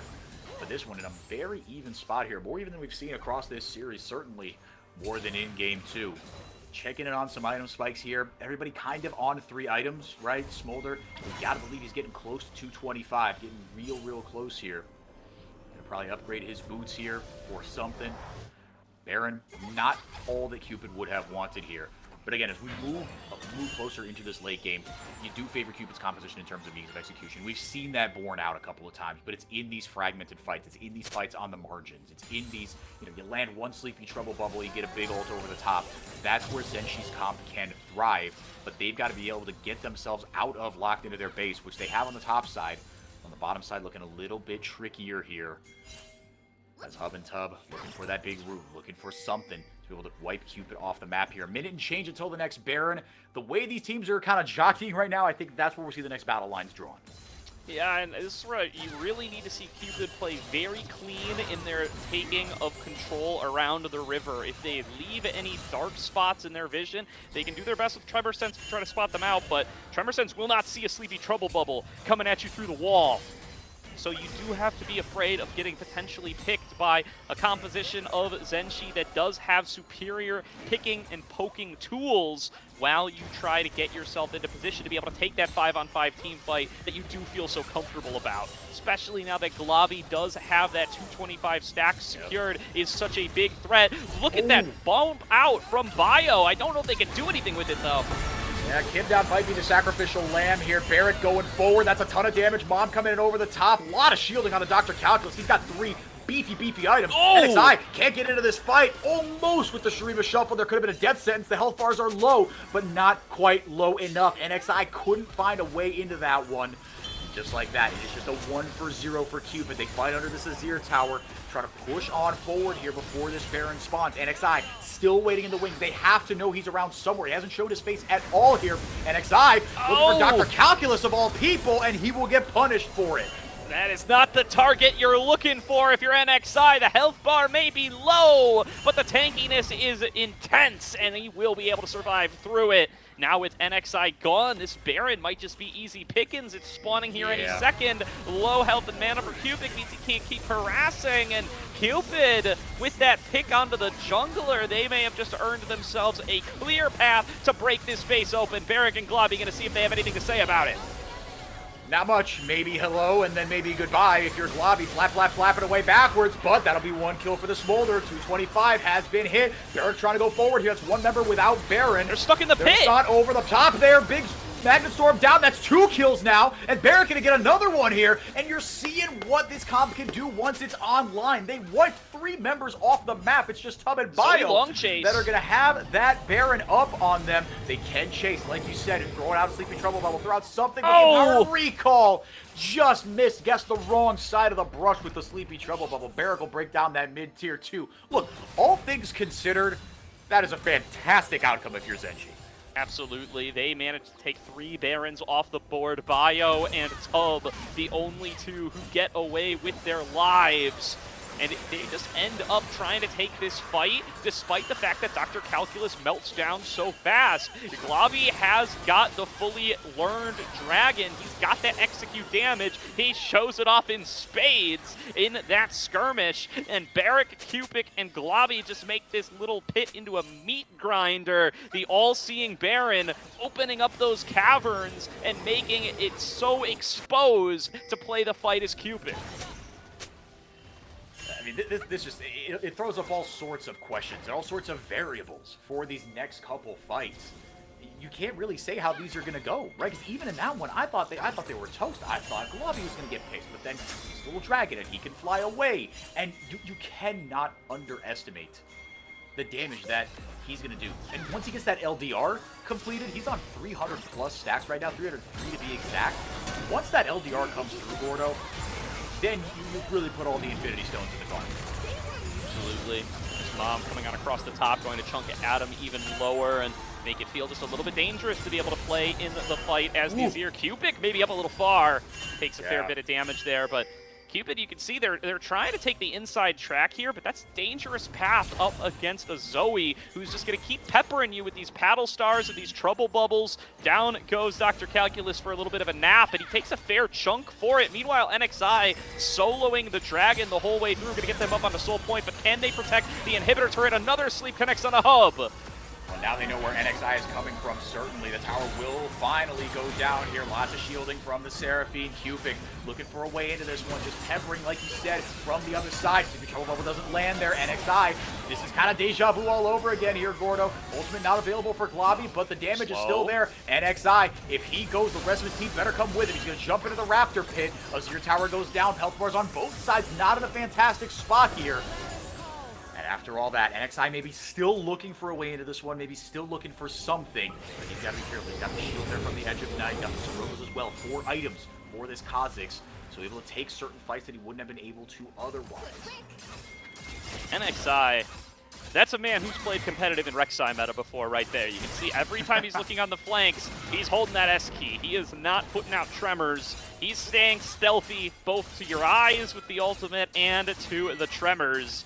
But it's still not giving him those opportunities to be able to get into the fight. I mean, props to Cupid for how they stay grouped up as 5. Yep. They get in there, they get the inhibitor, they get out, they don't break formation, they don't get intimidated by the damage from the Zoe, they don't give an engage angle, and they actually do manage to pull off the mission successfully. Those are the kind of situations that feel really bad to play up against Zoe, but they say, no, we're strong enough, we have the sustain, we take the fight if they try to 5v5 us, and they successfully get out with the objective. And it feels to me like that's something that, I mean, it can only be helped by the fact that these guys have played together for so long, again, under 3 different orgs, but it's been this 5-stack for a while. As Yeah, I mean, they like you said, into this competition especially, right, they're not taking the bait, right? They're not willing to separate themselves and leave holes for NXI or Cupid. Be able to pull something off. Get the battle lines drawn here. NA Ram in the mid lane. So it'll be a couple minutes before these objectives spawn here. Barrett will take down that bot lane tier 2. Oh my. That was the extra damage from the Q passing through Dr. Calculus. Takes Tub for about half of what he's worth. That LDR, and man. definitely will push him back for the time being. And you can see they're a little off sync on their combo there, but I like the idea, and that's one I expect to see them go through more. You just land a Sleepy Trouble Bubble and you say, screw it, Globby, throw Mom out there. Let's see what she does to a napping target. Yeah, she will wake that sleeping target. Not very nicely, I might add. Dr. Calculus, like you said, happy to stay underground. Not a ton that you can do there, just kind of raw. Or Cupid, I should say, but that's splash damage. You always gotta be worried about that. 4 items for the lobby. Coming up on 350 stacks, you'd like to think. That mid lane inhibitor still gonna be another couple minutes before it respawns. And that's, I mean, you see the priority that they're taking on this mid lane, right? You gotta keep that pushed up. 30 seconds now until Baron spawns. No big vision advantage, kind of from one side or another. But Cupid not going to stop them from going out there and trying to clear it out. Again, you see NXI, man. He's being a very brave boy with these angles that he's trying to take. Trying to get onto Adam. Yeah, they're going to have to flash out the way that he came. He had too many members marking him on the other side. Globby going to have to flash out to safety as well. But I don't think they're going to be able to find any gauge angle here. Cupid really want it. They feel like they're favored, but no dice. They just can't find the wall engage for Bio. They can't find a path in to knock up for Dr. Calculus, and now Zenshi are going to get to come up here and do what they do best, harass at the Baron. That's how they're going to try to get into this one. Lots of damage, maybe too much coming on to Kim down. He's got one good Magnus Storm in him, and that's about it. Redemption comes in, a little bit more healing over the top. NXI gets bonked out of the fight. Dr. Calculus goes in, but if you just chew through him, Kim down goes down. Baron taken there by Adam on the other side. Dr. Calculus maybe in a bit of trouble, but if he can bait long enough for the rest of his team to arrive, it could be a good fight for Cupid. Looks like that's what's happening. Globby can't get fantastic damage down. He's going completely backwards. All of the energy is focused on keeping himself alive. Cupid gets jumped on, taken out from half a screen away. Wildfire's taken so low, Globby can't sync up with the rest of his team. It just wasn't a great fight for the Smolder. Baron taken, and that might be the game here, Gordo. I don't know if Globby played that too safe or not. Too many members fall down. He's not going to be able to save the game here. He had the blinking health bars. If he tries to take the risk and get in there and find some executes, maybe the game stays alive, but he didn't, and now that opportunity might have come and gone. Trying to finish off Adam, but the rest of the squad will work their way through the Nexus. Cupid up 2-1. They take themselves to match point. One away from the right to play AMI for a spot in the NACL. It was back and forth. It was two very different compositions stylistically, but Cupid stuck to their strengths. Easy to execute compositions. They got scaling in a couple of key parts, right? The Senna Seraphine was a little kind of, lowercase o off meta. We have seen stuff like it before. We've seen Seraphine pop up, we've seen Senna pop up, right? But talk about denials as well, right? As we go into game 4, no Seraphine available either. Don't have to ban it away when you yoink it and can't play it in Fearless. So as we get into game 4 here, now Zenshi, and with all the momentum completely off their side, they've got some questions to ask. We'll get into that and so much more when we come back. Game 4, it's do or die for Zenshi. Is looking for a triple kill on the back of all of it. My goodness, man. Supernova wiped the floor with Citadel.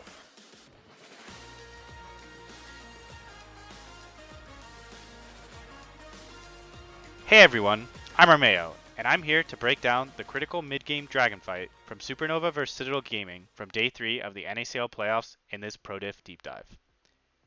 Both teams are positioning around Dragon in a close game. Citadel is grouped as 5, while Supernova is missing Hoarder's Gwen. Seeing Dardoch's Pantheon split from his team and having a numbers advantage, Diamond's Braum tags him with Winner's Bite. Dardoch is able to mitigate the incoming damage, but is forced to flash to avoid being stunned afterwards. As Diamond is chasing Dardoch, a Blaze Ov's Talia hits him with a full combo, forcing out a shield and chunking his health. This trade leaves Citadel vulnerable during the window where Diamond's Unbreakable is on cooldown. Despite this, Kenvy's Jarvan thinks he sees a good angle to engage directly onto Scary Jerry's Corki as Supernova begins to split off, but he misjudges the size of the hitbox of Talia's Unraveled Earth. Corki is able to Valkyrie over the wall to escape, and what Kenvi thought was a low-risk play is immediately punished. Supernova immediately turns onto Kenvi with a Blaze Off and Scary Jerry taking him dangerously low, as Breezy's Alistar lands the Headbutt Pulverize. Diamond burns Heal and Locket, while Kenvi is forced to flash over the wall to survive. Without flash and at low health, Kenvi will be limited to only one rotation of abilities in the next fight. Citadel still has a numbers advantage, since Hoarder will take several more seconds to be able to arrive at the fight, and Supernova is split in two while Citadel is fully grouped. However, Kenvi is critically low health without his engage tools, and Diamond still doesn't have his Unbreakable ready from his earlier play on Dardoch. Additionally, Scary Jerry and Breezy both have all of their summoners and Alistar's ultimate available, making them very difficult to quickly burst down in this position. Finally, Supernova has their key engage tools available in Talia's Weaver's Wall and Pantheon's Grand Starfall that will ensure that they can force the fight even if Citadel tries to leave. This resource imbalance puts Supernova in a winning position even though their top laner is late to the fight. Knowing that the situation will be hopeless if Citadel tries to disengage at this point, Bradley flashes in and lands Tibbers on the Supernova ball lane. Phillips' Rumble lands the Equalizer, but no one else in Citadel is able to follow up. Supernova immediately uses their ultimates in response. Ablazov knows that Citadel has almost no CC left and uses the Weaver's Wall to flank as Dardoch channels his ult into the middle of Citadel. Citadel tries to quickly burst down Ablazov, but his Talia combo slows their advance and knocks Kenvi out of his EQ combo to ensure he can't escape before he uses Zanya's to prevent Citadel from trading any damage back onto him. Dardoch's Grand Starfall arrives and takes out Kenvi before chunking out Instinct's Yunara, forcing both of his summoners. Hoarder's Gwen has now arrived at the fight, and Citadel has no hope as Supernova can freely wipe them off the map. Citadel thought they had an opportunity to take a 5v4 teamfight and get themselves back into the game. Instead, they end up overcommitting to a disjointed fight, and Supernova takes a clean ace, the dragon, and an eventual Game 1 victory. Thanks for watching. You can check out one-on-one coaching from NACL pros at prodiff.gg. To stay up to date on everything NACL, follow @WatchNACL on Twitter and make sure to catch the games on NACL's Twitch or YouTube. We'll see you next time.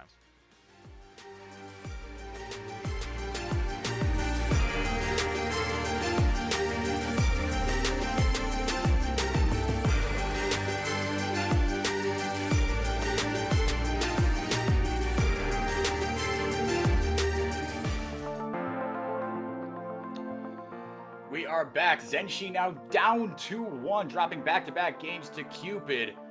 It was a valiant effort. They brought it back with some creative team fighting, some masterful picks by NXI and Cupid, but it was not enough. Adam and company, just a really well-rounded game. It started with Dr. Calculus getting these Mondo leads on the rec side, and then they just executed their team comp a little bit better. This last fight here, right, you have to wonder, like, Gordo, the way you put it, was Globby playing it too safe? Definitely how it feels coming off of that game and off of that last fight, but you can't just blame the last fight for it, 4x4. I think this whole game comes off of Cupid. Ooh, I'm starting to fall victim to it too. Cupid having another very successful early game that has set them up to succeed. I think the first time these teams met, a lot of the series was defined by Zenshi finding themselves in good positions earlier on, able to take those early objectives, and I think when Cupid find themselves in those kinds of situations, that is where they tend to show the most weakness. They try too hard to get things back when they aren't favored in the early objectives, but when they get the early objectives because they play well, it gets a lot easier for them to execute the rest of the way through. Zenshi try their patented comeback in this game at number 3, but just doesn't quite get that last bit of the way there. Yeah, almost. I mean, and I think you raise a good point. I mean, especially in games 2 and 3, right? It hasn't been the same Cupid that, like you said, just overextend in the early game and try to fight fights that they kind of have no business fighting, right? Especially when you've got a composition with something like a Kha'Zix, right? Where, okay, yeah, he's got to get the snowball rolling, right? Don't walk in unless you're absolutely certain. Don't show up to a fight with a sword if he's got a gun, right? Don't put yourself in these situations where you're going to allow him to snowball, right? And it felt like NXI, he got kind of back to where he needed to, but he was constantly playing catch-up. And Cupid took advantage of that. And you pointed out kind of in some of these middle fights, they stuck together really well. Stuck together, as a unit, really well. Didn't allow any openings, right, for a Sleepy Trouble Bubble or a subsequent Paddle Star to hit, right? Dr. Calculus was just the bouncer at the front of the club saying, nobody gets in here, you don't have shoes on, you're wearing shorts, sorry, you don't get to come inside and enjoy the nightlife. Zenshi, as we get into draft here very shortly, they have chosen red side now. So, kind kind of pulling out all the stops here. I think it feels to me, again, if you're going to pick red side, that we're going to see something spicy. We're going to see a couple trump cards come down here if you are Zenshi, but they haven't worked just yet. I think you can write off game 2, to be fair. I mean, again, those were kind of trump cards, but Bio said, actually, you don't get to play the game here, and then after 5 minutes, it became pretty clear what direction that game was going to go. Gordo, any thoughts here on the red side? Again, you're kind of going down the Rolodex of the Cupid champion pool here. The Seraphine is gone, right? The Thalia is gone via Fearless, right? And a lot of these champions not going to be available. The Lux is going to get banned for an 11th time, no doubt. They're in a corner right now, essentially. They definitely are, and you know they've lost a lot of, I think, their cute trump cards that they've been able to show over the course of the series and over the course of the tournament, right? They don't have access to a lot of Cupid's picks. They don't have access to some of Barrick's picks either. They lost the Aatrox earlier on in the series. NXI consistently has the Zed banned out, and some of these other off-the-wall picks have not quite made it ready yet. And they haven't quite made the rest of the distance up. They haven't been able to make the Rammus work. They haven't really been able to make anything happen with the Kazakhs. So now you wonder, what does NXI go for? What do all these players go for to try to pull Zenshi back in as we get into a later Fearless series? Called out earlier in this series that that's what we were worried about. If we get to a Game 4 and a Game 5, and if Zenshi are going to win, it's going to have to be off the back of back-to-back wins in those toughest games. Well, here we go. It all comes down to this. Unless, of course, you are Cupid. You got the opportunity to close the door here. There's that 11th Lux ban in a row. Zed probably going to come up next. But Zenshi on the road to elimination right now. You see the 30 champions that aren't going to be played or picked here on the top of your screen there. Orianna going to be that second ban, as we've come accustomed to here. But, yeah, Zenshi on the red side here. You got to get real cute here. But like you said, you're running out of options. Do you just go a little more stock standard? Because, I mean, you do have things like, you know, a Syndrome. You've got some melee mids. Again, that's not really Cupid's bread and butter, but who knows? Maybe he has, you know, diverged just a little bit. The Mel is still on the table, right, if you want to try to get into that bag a little bit. But, yeah, you see a lot of these picks, right? The Hui being a genius denial. Or no, sorry, the Hui was picked. The Thalia being a great denial. The Seraphine being a great denial as well. Rumble not going to be the big one here for Dr. Calvin. Yeah, no, I mean, the Hui denial is worked out for them great as well, right? That was a pick that you would expect Cupid to be willing to blind pick, and when Adam takes it, it's not going to be an opportunity that they have to actually take. And now you feel a little bit of limitation coming on through. They're going to take the Mel away in the Phase 1 bans here. They feel like they've got Cupid in a bit of a corner. As we called out last game, right? It's deceptive. There's a lot more picks in this pool than you might expect. It's deeper than it looks at first. But it's certainly feeling the pressure as you start to see more and more of the champions that he's gone for game in and game out start to fall by the wayside. Whereas I think a lot of the compositions that Cupid have leaned on are still available to them, right? They're Vi enjoyers. They like to go for those kinds of team fight comps. Bio plays a lot of tank junglers. The Skarner, the Sejuani, those are still available. Calculus is Rumble continuing to draw bans, but he's got other picks that he likes to side lane with as well. And Adam still has some of his bread and butter selections as well. The Rise still available, even while he continues to draw bans on the Aurora and the Orianna. And there's the Maokai lock in nice and early for Bio.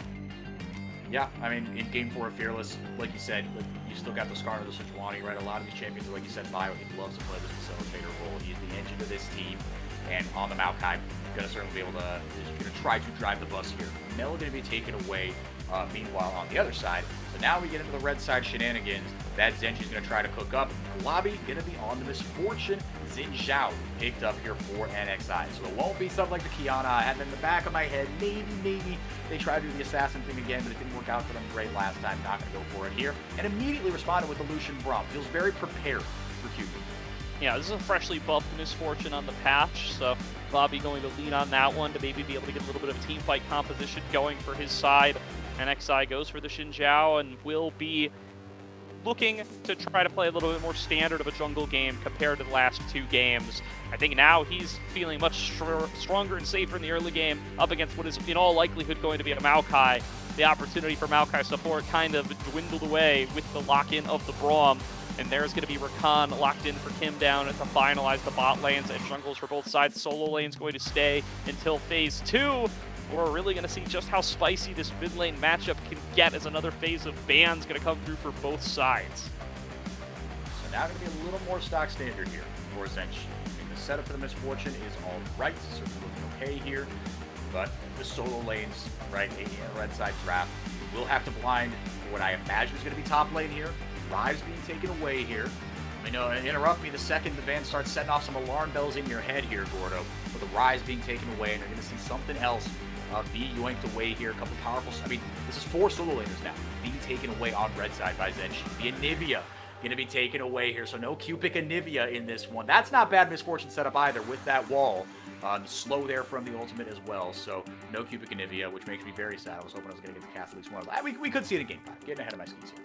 I mean, that's what I love about our mid lane matchup here today, is that you got 3 mid lane bans from each team, and there's no crossover. There's no champions that you would never see either of these players playing any of these champions banned away on the other side, or at least it would be a pretty big shocker. And now going to drift away from them at least a little bit on the Zenshi side as they take away this Jax, fearing that it could be a Dr. Calculus lock-in. And I wonder if this is gearing up for some kind of strong lane pick from Barrick on R4 that they fear a Jax into. Nothing comes immediately to mind, but very curious to see what Barrick might be cooking up that he does not want to see Jax into. Yeah, my first thought would have been the Renekton, but that's been taken away, right? In game 2. Syndra taken away here again. You're talking about just solid, something that can set up with some CC, give the Misfortune just a little bit more breathing room here.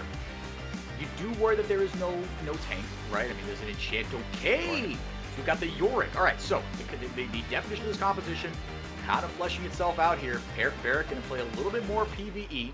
We've seen Yorick in pro play, maybe not as often as it once was a couple months ago, like a month and change ago, but still very much usable, still very, very strong. If you get going, you can be an absolutely awesome duelist, and it will be the Cho'Gath in response. And this matchup is kind of as old as 2025 is, right? When the Yorick popped up, the Cho'Gath popped up pretty much in response. Love this counter pick. Yeah, I mean, Carnivore does so much. And there's Adam's Yone. Here we go, I've been boys. waiting for.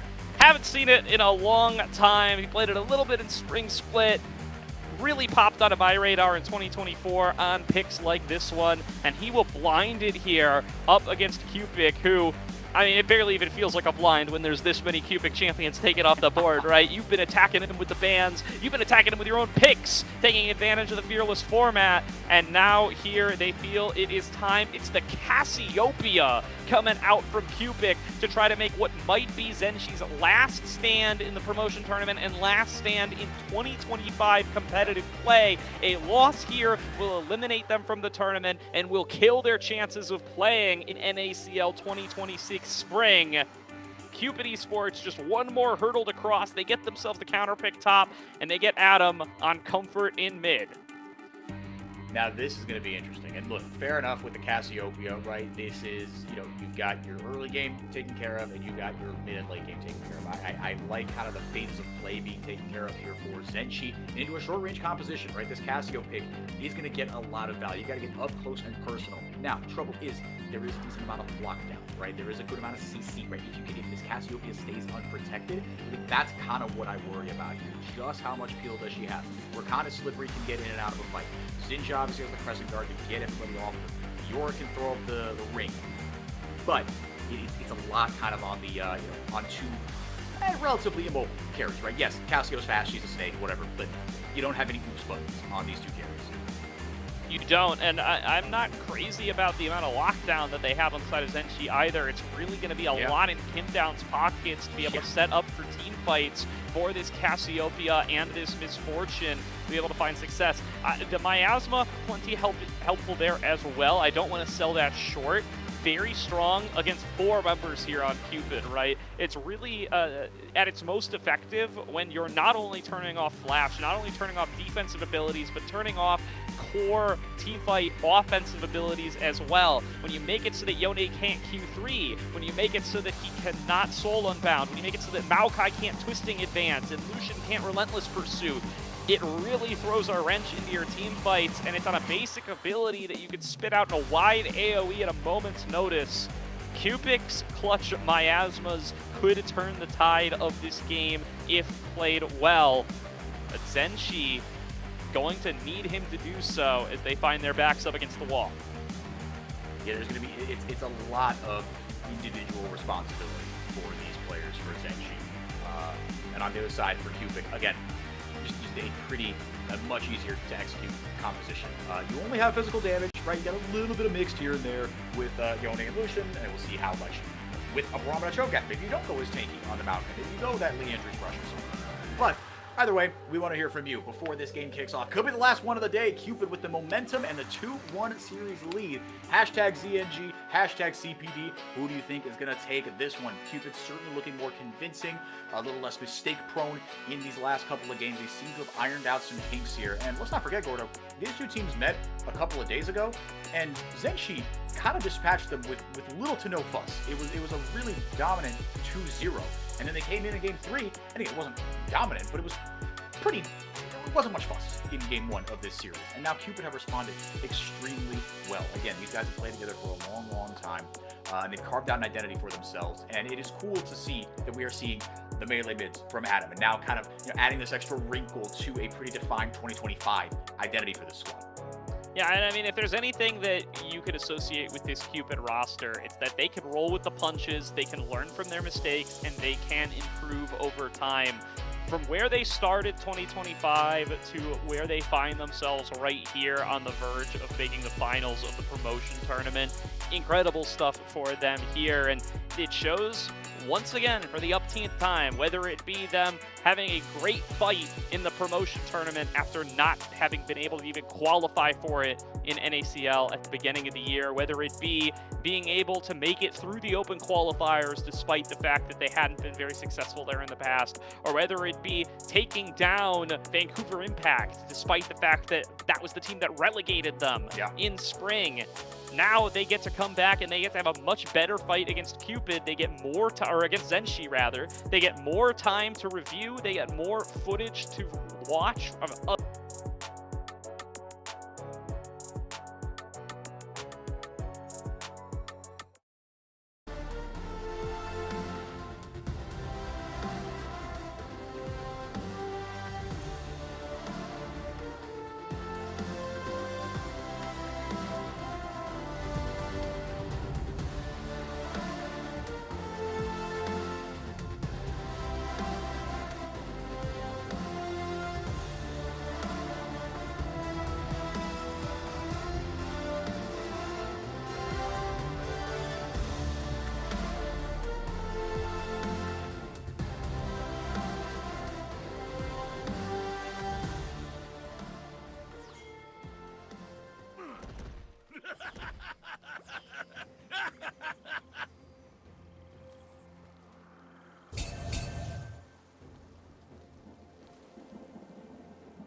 Minions have spawned.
Alrighty, we are back. Apologies, a bit of a technical hiccup there, but looking good for the rest of the way here, and what should be an absolute slapper in this one. We've got more spicy picks here. I mean, look, say what you want about Fearless, but it has certainly opened up the champion pools for everybody. It's exactly what it was supposed to. NXI got the flash there, didn't hit the wind becomes lightning, but it doesn't matter because Cupid on his way to first blood. He locks it up with that last range Twin Fang. Beautiful stuff there from NXI and Cupid getting involved early on, getting this mid-jungle duo off to the races, exactly how Zenshi wants these early games to play out, and they get a great punish onto Adam. He flashes and dies anyway. This could be a repeat gank in the future when Cupid has access to the Flash Miasma as NXI comes in for a potential repeat. It's happening already. Yeah, it very well might be. It's on there immediately here. NXI, he blew his flash, so did Adam, but Cupid has his. Taking one tower shot there, NXI. Not quite able to seal the deal there, but certainly making his presence known. Bio going to take the Rift, or the Scuttle Crab, excuse me, on the other side. Doubling him up on farm, but like you said, you'll happily take that first kill, get Cupid off to the races. Yeah, good stuff there. I think Cupid was a little early on the Miasma on the re-gank. I saw it already on the ground, and I saw Adam dashing backwards, and that is not what you want to happen when you come in for that re-gank. Either way, though, keeping the pressure on towards Adam, you can't get upset about it. Does give an early jungle lead to Bio, but he's the Maokai. This is not going to be like the Pantheon game where he takes that lead and runs an absolute mile with it up against NXI. He should be able to do plenty more on this Xin Xiao, but here he comes in for that gank. It's so well executed by these two. Yeah, almost got that flash Q to really lock it up, but didn't end up mattering. Got the Miasma down, using every part of both of these champions' level 3 kits to perfection.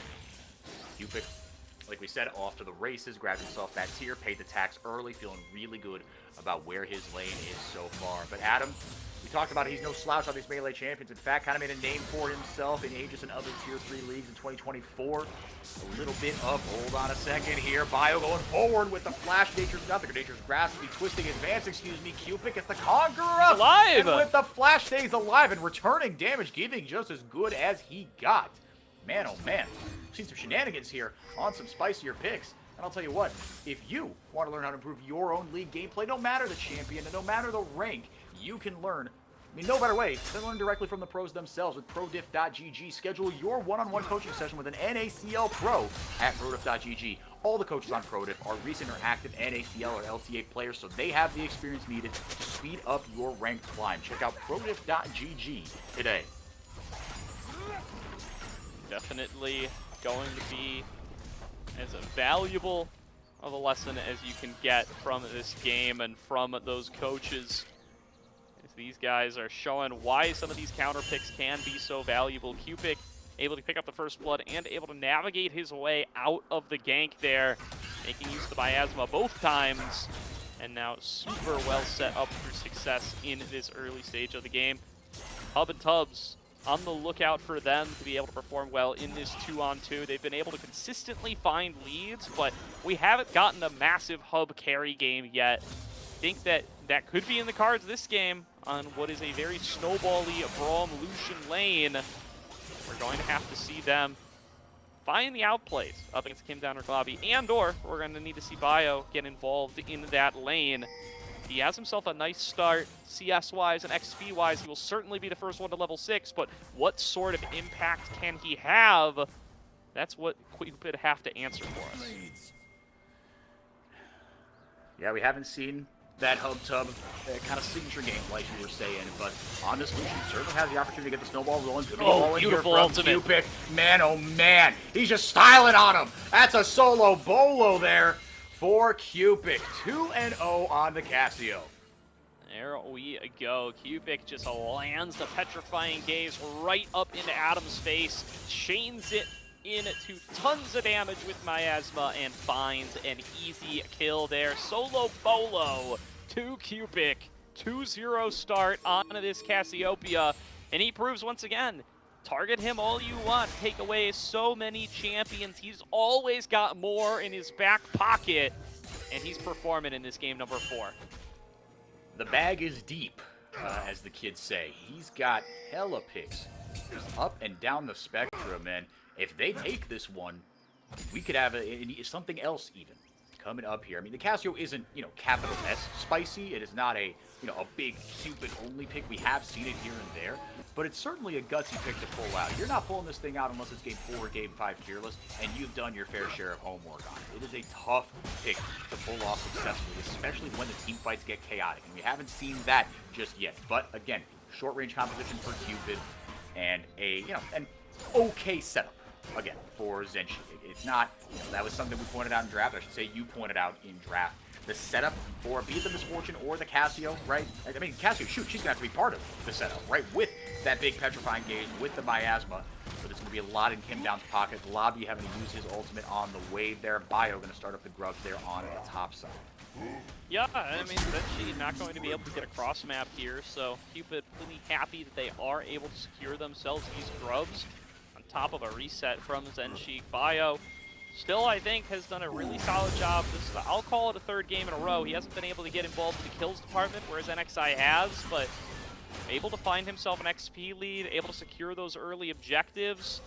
See if he's going to be able to make his way down towards the bottom side, as his lane is the one that's pushed on in, but they are going to take a reset, so it does look like it will be a trade. It won't be the 2-0 early objective trade that has really solidified some games in one side or the other's favor throughout tonight. Then she should be able to secure themselves this dragon without any contest. It has been the early dragons for Zenji, right? Just pretty much straight up throughout this series. They've taken the first, if not the second, right? And or pretty much straight up throughout this series. But still in a bit of a gold deficit. That'll help bump it up just ever so slightly. But Bio has been farming up an absolute storm right now. 13 CS advantage for Dr. Calculus. Bot lane pretty much even. But the 2 kills that Cupid has got in terms of overall team combat power haven't really manifested just yet. But on a champion like Cassiopeia, you bet your top, bottom, and middle dollars that Cupid, if he's got his wits about him, he's going to make Cupid pay for that. I'm not entirely sure where NXI is. Now they see him. Hub and Tub's opportunities to potentially take a fight may have dwindled away here a little bit. Tub's still coming in, be able to try to secure a little bit of priority in this bottom lane. And again, it is these two that I'm looking at in a matchup like this to be able to try to push Cupid back into the game. Adam set significantly behind here. It's going to take him a while before he's going to be able to be that late game Yone. He'll get there one way or the other, and he'll be a strong side lane asset for them. But I don't think he's going to be the one to show up based on this early 0-2 start to be able to push them back into the lead. Zenji have themselves a nice clean start to the game. The objectives have been traded nice and even early on. There is going to be a reset taken across the board here. I'm very curious to see if NXI can keep this gank train rolling. And again, we have yet to see the first Nature's Grasp out of Bio. Yep. He could swing one of these lanes to a winning side for Cupid with that ability, with a well-placed Maokai gank. But so far, he's been primarily focusing on the farm. And another thing I'm kind of wanting to see, right, with that first big item, right, that Rylai's is a massive spike forward. I mean, as if she needed more slows, right? It just makes it so much tougher to deal with this stupid champion. Dr. Calculus locking up the freeze here, just trying to keep these from crashing here. But how do you see these side lanes kind of playing out here, right, as far as assignments, right? It kind of feels like you've got 1-for-1. Hang on a second here. Bio, Barrick out of trouble. Maybe out of trouble, but there's that first Nature's Grasp we were looking for. Should be enough there. Ooh, flash away, but here's the feast. Double flash finally caught up there by Dr. Calculus, able to get the kill onto Barrick. Kim Down comes in hot with that Summoner Spellbook, able to get the heck out of dodge, though. Cupid get their first kill of the game. Well, there you go. That's what we were looking for out of Bio to try to get involved in one of these lanes. He chooses to head towards Dr. Calculus, and they take Barrick down. As you were saying, you were asking me about the side lanes. I think having this Cho'Gath into the Yorick, especially in the early game, such a great matchup for Cupid. They get to get themselves into such a favorable position. Carnivore procs on all those little ghoulies, and he gets to get all of the benefits of the mana and health. Stay topped off all laning phase. He's built himself up a solid CS lead already, and he converts that into an even greater lead thanks to help from his buddy Bio. 4 stacks already for Cho'Gath on the feast. Cupid, one more. Twin Fang, maybe not going to be enough. Adam, tried to throw out that shield. Speaking of TPs with the unsealed spellbook there. Tub getting forward in a hurry to try to bail out his mid laner. Should have gone left for him. turned out all right. A couple big items have come in now. Obviously, Cupid with that early gold injection. First one onto a full legendary item, but the Sun and Sky has come in. The Leandry's coming in for NXI and Bio, respectively. Heartsteel coming in as well. That infinite scaling getting even more infinite for Dr. Calculus. Yeah, I mean, it almost feels like Cho'Gath was built in a lab to counter Yorick and how his kit likes to work. It's a really good spot here for Dr. Calculus to have picked that. He yanked it immediately. He's here. just going to kill Globby here, by the way. I was going to say here, Globby is not long for this world. Able to flash away. Good night, Sweet Prince. That is 5 feast stacks for those you keeping score at home. 2 of them on champions as well, True. which means he has the potential to go up to 8. That's what's really important here once he chows down on a couple more minions. And, I mean, Barrick might get dove on the opposite side of the map. This is all going wrong for Zenshi. The Maiden going to make this a little bit of a 2 versus 4, but I don't know if it's going to be enough. Dark Procession goes out, Yone goes in, Adam wails away, and Bio survives. NXI goes in and gets the comeback kill. Crescent Guard goes out, but that's really just a 1-for-1, maybe. Hang on a second here. There's the knock-up. Tower does go down, and that means a death sentence for NXI. All of a sudden, Cupid very much in control of this one. A cool 3,000 here on this Wednesday afternoon. Yeah, it does get 1 back, but that is worth it when you get the turret as well.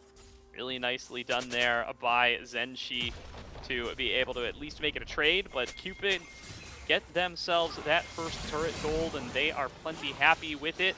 In addition, they will claim themselves the feats there, so rocking those enhanced boots, and the whole while, there's no real response to Dr. Calculus, right? He just kept hammering away at that turret the whole time this is going on. They're losing on both sides for Zenshi. Yeah, it went from bad to worse. Like you said, Dr. Calculus, he got some one-on-one time there with that turret down in the bottom lane. NXI quickly having his momentum come to a screeching halt. And again, to be fair, right, he made his impact felt early on here at Bio. Nation's grasping, or sorry, Twisted advancing onto safety under that red buff, but man, it's been answered so quickly there by Bio, and not a moment too soon. I mean, also farming up a storm, right? Just keeping keeping the distance close between him and his opposite number. Cupid, meanwhile, has had a hard time having an impact kind of on this mid game. I mean, it's tough, right? I mean, you're locked in kind of wherever Adam is, but wasn't able to respond with the TP, right? Get something going out of that. And Cupid, right, that is something you can do. You can wave clear very quickly as the Hextech Dragon is taken here. Barrick not going to take this top lane tier 1. Indeed, he will be a Infernal Soul up for grabs in about the 30-minute mark. Should things go very beautifully for one team or another. Gets knocked up here, does Cupid. That side, maybe trying to make something happen here, potentially, but Dr. Calculus is, he's starting to get thick here, Gordo. Thick with, maybe not 3 Cs in a queue, but certainly 2 Cs here early on. Yeah, I mean, there's the number of Cs is ever increasing as we watch him keep on devouring these minions. He wasn't even at full minion stacks there yet, so he can get beefier still, and the level 11 going to help him out, increasing that amount of health per feast stack while we're at it. Cupid, again, like, finding themselves in these positive positions on both sides of the map at the same time. Zenshi just can't find a point of power to play through. Like, yes, they've pushed back Dr. Calculus. It looks like he's actually going to let this wave crash his turret because he realizes he's the closest thing to a play that Zenshi can get for themselves. But meanwhile, Cupid, they just take the Rift Herald. They say thank you very much. Now they're going to be able to turn that into a siege. And Dr. Calculus is going to roll up here. He's going to have Feast back soon. He's still so strong. Zenshi are just getting pushed back. They're getting clumped together, and they're not getting anything for their time and effort. What's happening right now feels like what Zenshi was doing to Cupid in Game 1. Just extremely clinical. One objective to another. Keep the train rolling. Keep the good vibes going. And Bio, he's taken a page right out of that book, and he's had an absolutely monstrous last 3 games. I mean, Game 2 obviously on that Pantheon performance, but Bio feeling really good about himself here early on and how he's responded, right? Because NXI had his impact in the early game, but Bio kept his wits about them. We had questions about, bro, you got to throw out that Nature's Grasp eventually, but then executed a gorgeous dive, got his laners ahead, and now Cho got that 2 stacks, right? I mean, in team fights, yeah, he's going to be a menace, but now you've got Barrick, I'm not going to say neutralized, but you've got a very good response into that Yorick, which is literally all you picked for. Is what you're hoping to accomplish, and thus far, Cupid favored all the way through. Bio coming up towards Cupid now, and Going to throw down the Nature's Grasp. Miasma already used good block there from NXI. Going to protect this mid laner, but going to get dove onto anyway. A beautiful one coming through from Adam. Fantastic Fate Seal, gonna lock up 3, but some healing in the Crescent Guard. Gonna keep him alive for a little bit longer. There's a bullet time over the top from the side here. Tub throws up the wall, and that means a kill for Hub. His second one of the game here. Kim down taking low. Cupid flashes forward into almost certain doom indeed. Bio has his number and takes him to the gray screen. Globby not much longer for this world. One more stack will mean the passive stacks up and he'll get stunned up, but he's able to wait it out and get it to fall off. 2 for 0 up on the top side for Cupid. What an ultimate there from Adam. Fate Sealed connects onto all 3 and converts a fight for Cupid. They take themselves 2 more and they catapult themselves even further ahead. More time for their carries to be able to free farm, more objectives into their pockets, and just look at how he's able to line this one up 4x4. It's pretty gorgeous. And the Glacial Fissure as well, kind of CCing the other half of the fight right after, making it really, really tough for Cupid. And we talked about how much effect Cupid can have on a short-range team composition. Guess who else's range is pretty short? It's Cupid, man. He's got to get up close and personal to do a lot of his damage. And in a scattered fight like that, it gets really, really difficult to navigate if you are that Cassiopeia. Didn't blow his ultimate, didn't really find a good window for it. It's a 4,000 gold lead now for Cupid. They still got no shoes. They already used the hero. My apologies. And I mean, you see here, Tub can get forward. He can run with impunity. There's that herald being dropped right as I said that into that mid lane tier 1. 3 towers for them. I mean, games 2, 3, and 4. Man, I mean, we've reached this kind of 15, 20-minute mark, and all the outer turrets are gone. And this is just kind of how it's gone. I mean, what a turnaround, right? From, again, just getting kind of dominated on the neutral objective front in game 1 to Bio having the run of the Rift here in games 2, 3, and 4. So well done by him in the jungle. And yeah, I mean, that's going to be the biggest turnaround that you got to note, both from game 1 to the rest of the series, but also from the first matchup of these 2 teams into today, is I think Bio's really kind of taken a front foot here, taking responsibility for keeping NXI down as a win condition, and really just pushing Cupid into these leads in the early game to put them in positions to succeed. He's done such a great job of it, and I just can't help but be impressed by the growth that we've seen from him and this entire team over the course of the year. The fact that they're able to take these kinds of wins up against a team that was looking heads and shoulders above them just a couple of days ago.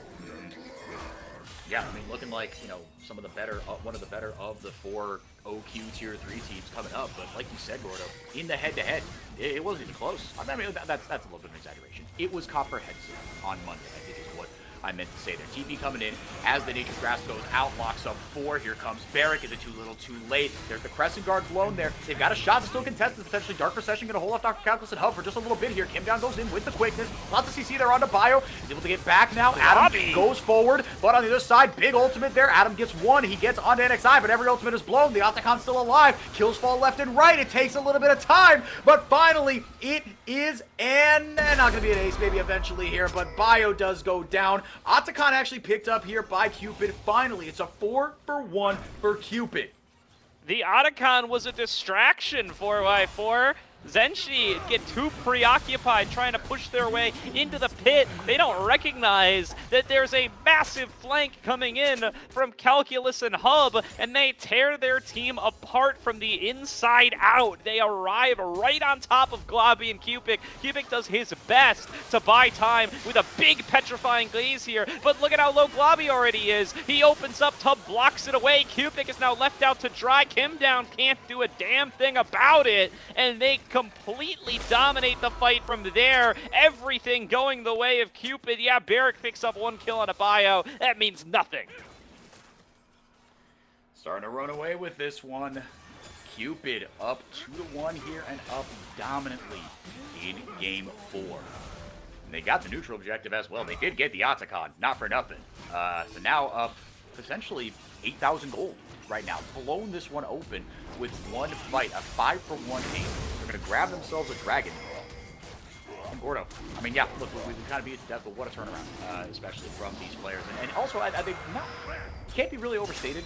Adam took a bit of a diversion, right, in the picks he's played over the course of this year. So I want to focus in on him for a bit and give him his flowers. Busting it out here in a closeout spot. Said, all right, Give me the ball. I'm gonna get onto this Yone and finish the job. And it's been a group effort. Let's not get it twisted here. Bio has had another great game here early on. Gonna throw out another Nature's Grasp here. Gonna lock up Kim down, who runs out of it immediately here. But that bot lane sure too not long for this world.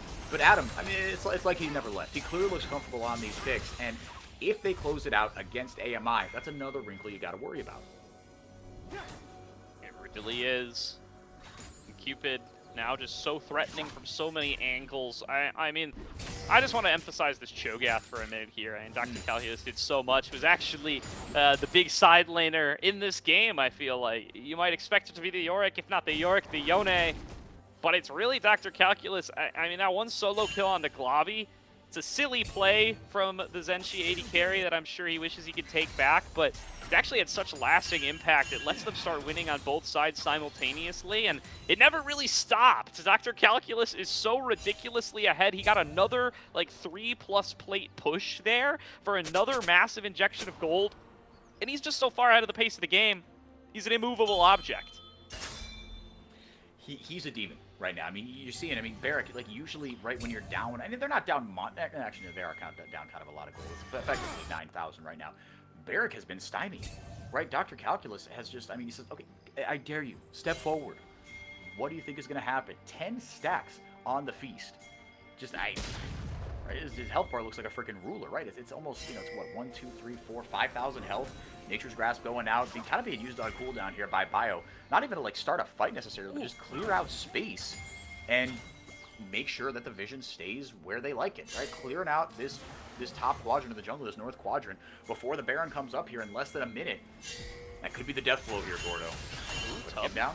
Are you looking for a pick? Not going to find it here, though. Yep, they're going to be able to disengage, and there's the side laner extraordinaire, Dr. Calculus on the Cho'Gath. Just getting his way onto this inner turret. He's got the Demolish, so he's going to tear through this one in no time at all.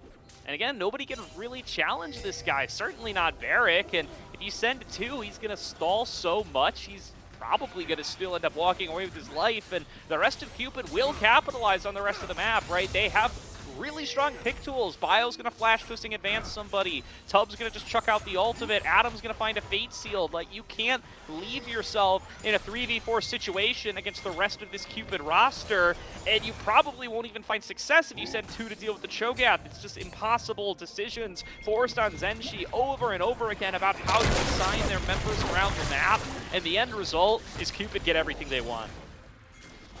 And then some. I mean, and speaking of getting everything they want, this is going to go down pretty swiftly here. The contest is going to be nigh impossible, and not even a dragon to take as a consolation prize here. You only need kind of 2 members. Yeah, it's just Bio and Adam. Dr. Calculus is just going to, again, play the role of the bouncer. You shall not pass. So tough, but Cupid closing this game out clinically as well. It needs to be said. They're going to take the Baron on spawn here right now, but the way they've been playing, just not letting Zenshi get back into this game at all. And it's not like Zenshi don't have the tools to get back into this one. They've got a hyper-scaling mid laner. They've got a side laner that is going to be able to split push really, really effectively in theory. And a bottom lane that, you know, a bottom lane that can fight, do a lot of damage here, right? Very, very effectively. But they've completely... And remember, so recently we were getting excited about Dr. Calculus being at 5k HP. Well, he took level 16 and now he's at almost 6k HP as the Feast levels up once again. This Cupid roster starting to siege onto the base. Baron buff at their backs. They are looking nigh unstoppable. Zenshi going to have to pull their resources together and find a way to make a stand.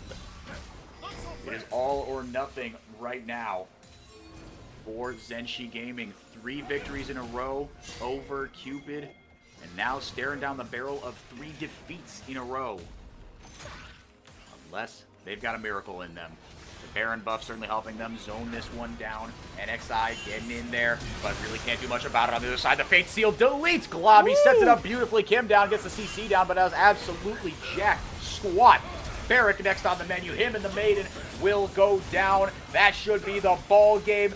Double kill for a Hub, because why the heck not? The quietest, most efficient 6:05 game you're going to see as Cupid look to knock down the base and put the kibosh on Zenshi's 2025. A desperate attempt from Cupid here, but there's just nothing he can do. Too much easy access to lockdown, too much easy access to damage. And love is in the air, 4x4. Cupid will move on to face one more demon. They defeated the team that relegated them last time. They defeat the team that knocked them to the lower bracket in the promo tournament. Tomorrow, they face the team that knocked them to the lower bracket in the open qualifier. If they can make that one happen too, then they are back in the NACL.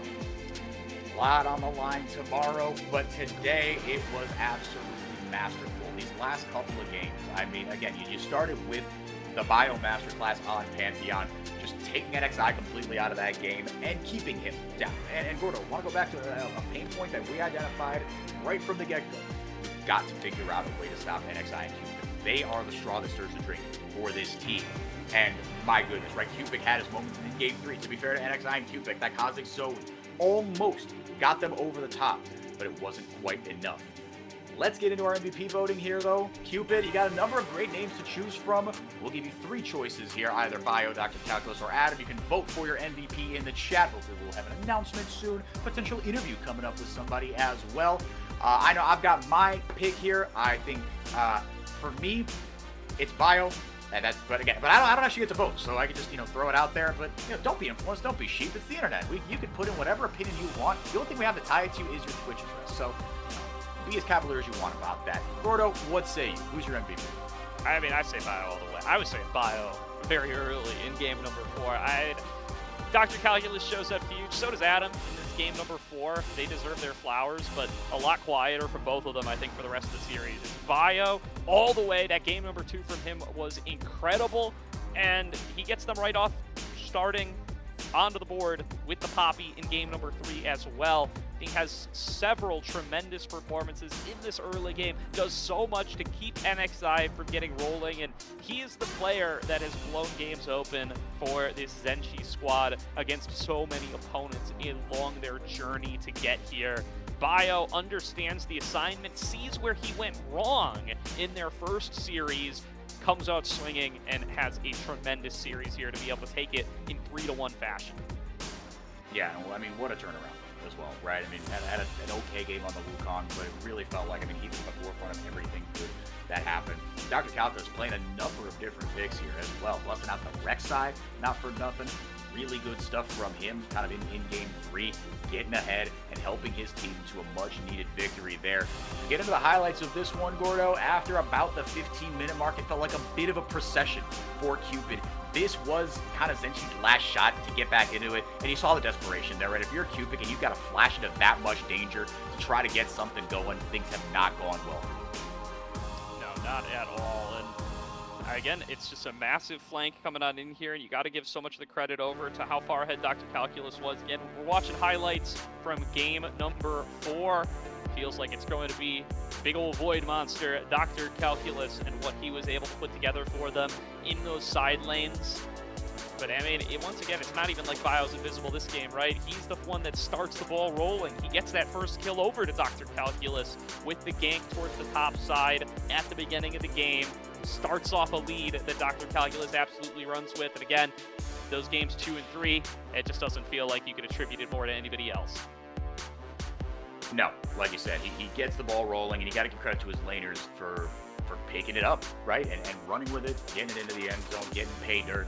And something interesting, Hub and Tub, they had some good games, right? But just quietly, right? They weren't the superstars, but they showed up and did their jobs when it mattered. But I think you got to give immense credit to, again, looking ahead to when you got to play AMI. It's a lot of different ways you can play this out, right? If I'm AMI and I see this and I go, oh, we were worried about Hub and Tub, hang on a second here, right? We've got a couple of different guys that we've got to keep track of and play in a couple different ways as well.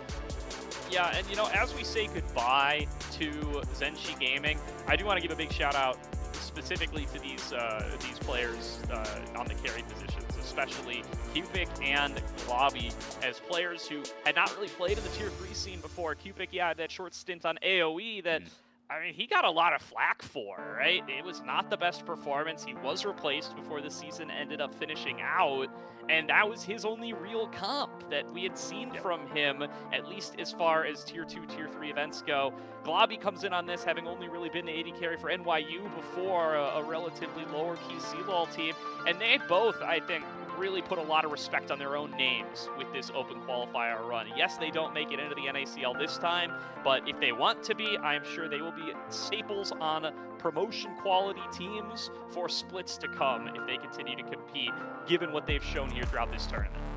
Oh yeah, no, if they want to, I mean, yeah, they're going to get calls from different orgs, different players saying, hey, let's squad up, let's go at it one more time. Cupid brings an incredibly unique dimension to things, and it is still kind of, figuring out the highest levels of the pro game. Like you said, he's a solo queue demon that has only gotten a couple of stints in competitive, right? And once he kind of figures that out, right, and it's a similar sort of thing with Glovey, right? You see that this kid has a lot more room to grow. So, yeah, going to feel really good about their futures for sure. Going up against AMI, right? Anything that you're thinking of as far as like, okay, here's what's repeatable, here's what's maybe not because of what guys like Decoy and Lowjets talk about the solo laners, right? What they might be able to throw in the way of Cupid as they go forward. Yeah, I don't know. It's going to be very interesting to check out. I think the big thing to remember about AMI, and I'm sure we'll get to talk about it. You and I are going to be on stream tomorrow, so we're going to get to talk plenty about AMI in the pre-show tomorrow. But just to give everybody a little taste, I think the important thing to know about AMI is how different they are from how they were in spring, right? They've got Pocus moving over to coach, and he's kind of taken a little bit of a GMing role here. He's talked to me in previous interviews about wanting to find kind of undervalued talent elsewhere in the tier 3 scene, elevate them by giving them better teammates and better structure.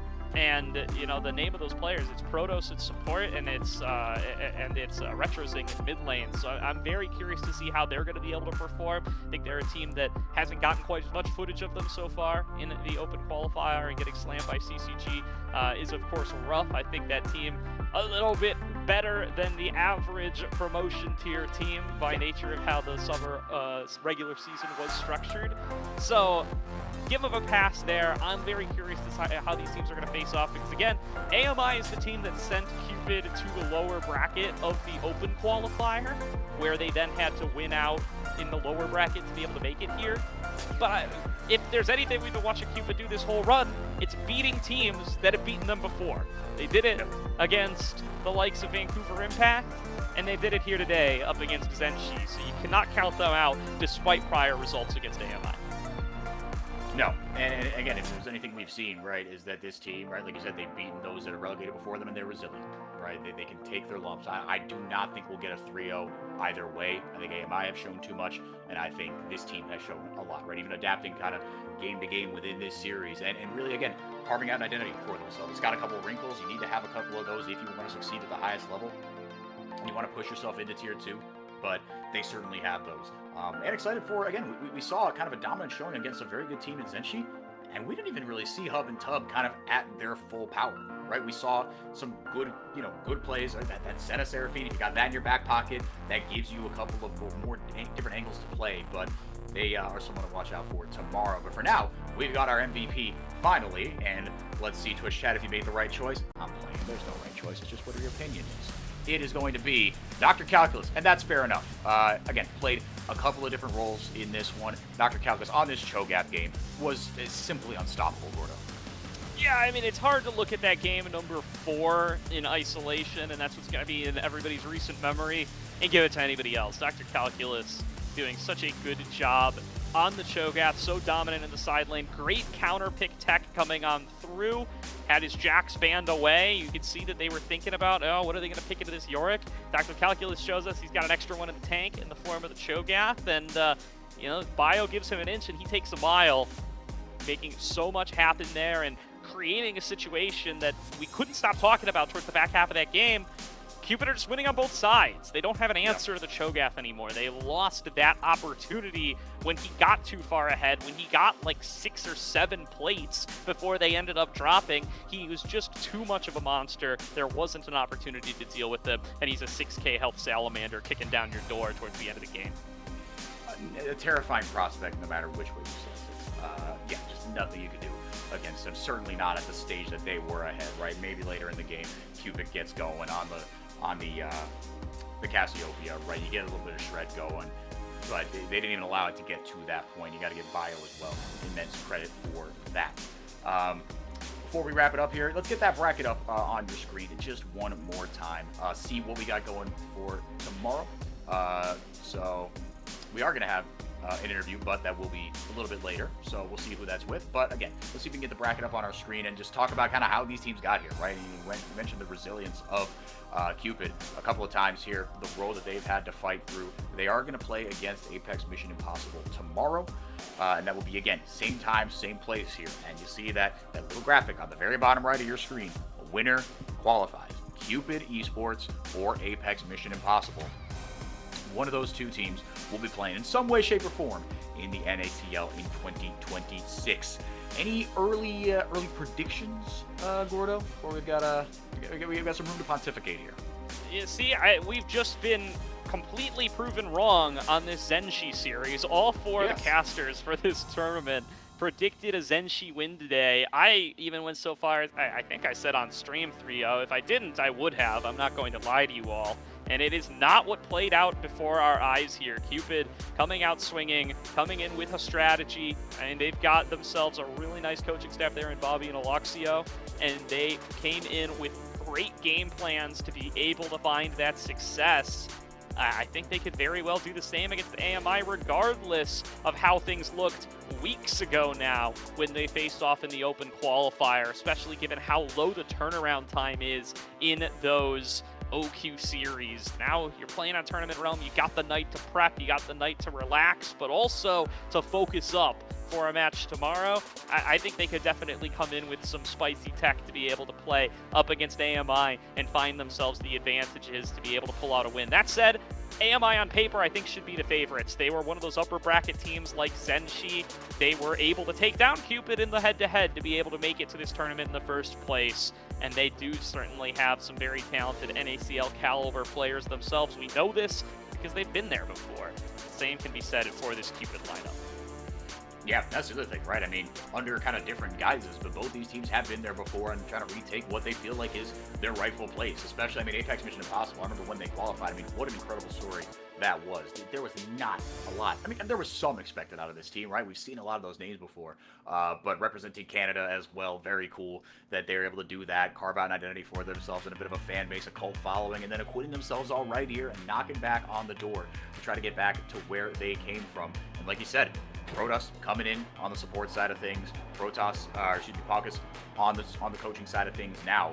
Yeah, I think Low Jazz into Bio is going to be a really fun one. I think again, talk about guys that stir the drink for both of their teams. Maybe not going to see as many spicy picks as we did, but look, I'm expecting a slobber knocker. I'm expecting a back and forth one, so we're going to see at least, if we go to full distance, we're going to see 10 jungle picks as far as the pick bans are concerned. Absolute minimum. I think that's my matchup to watch here.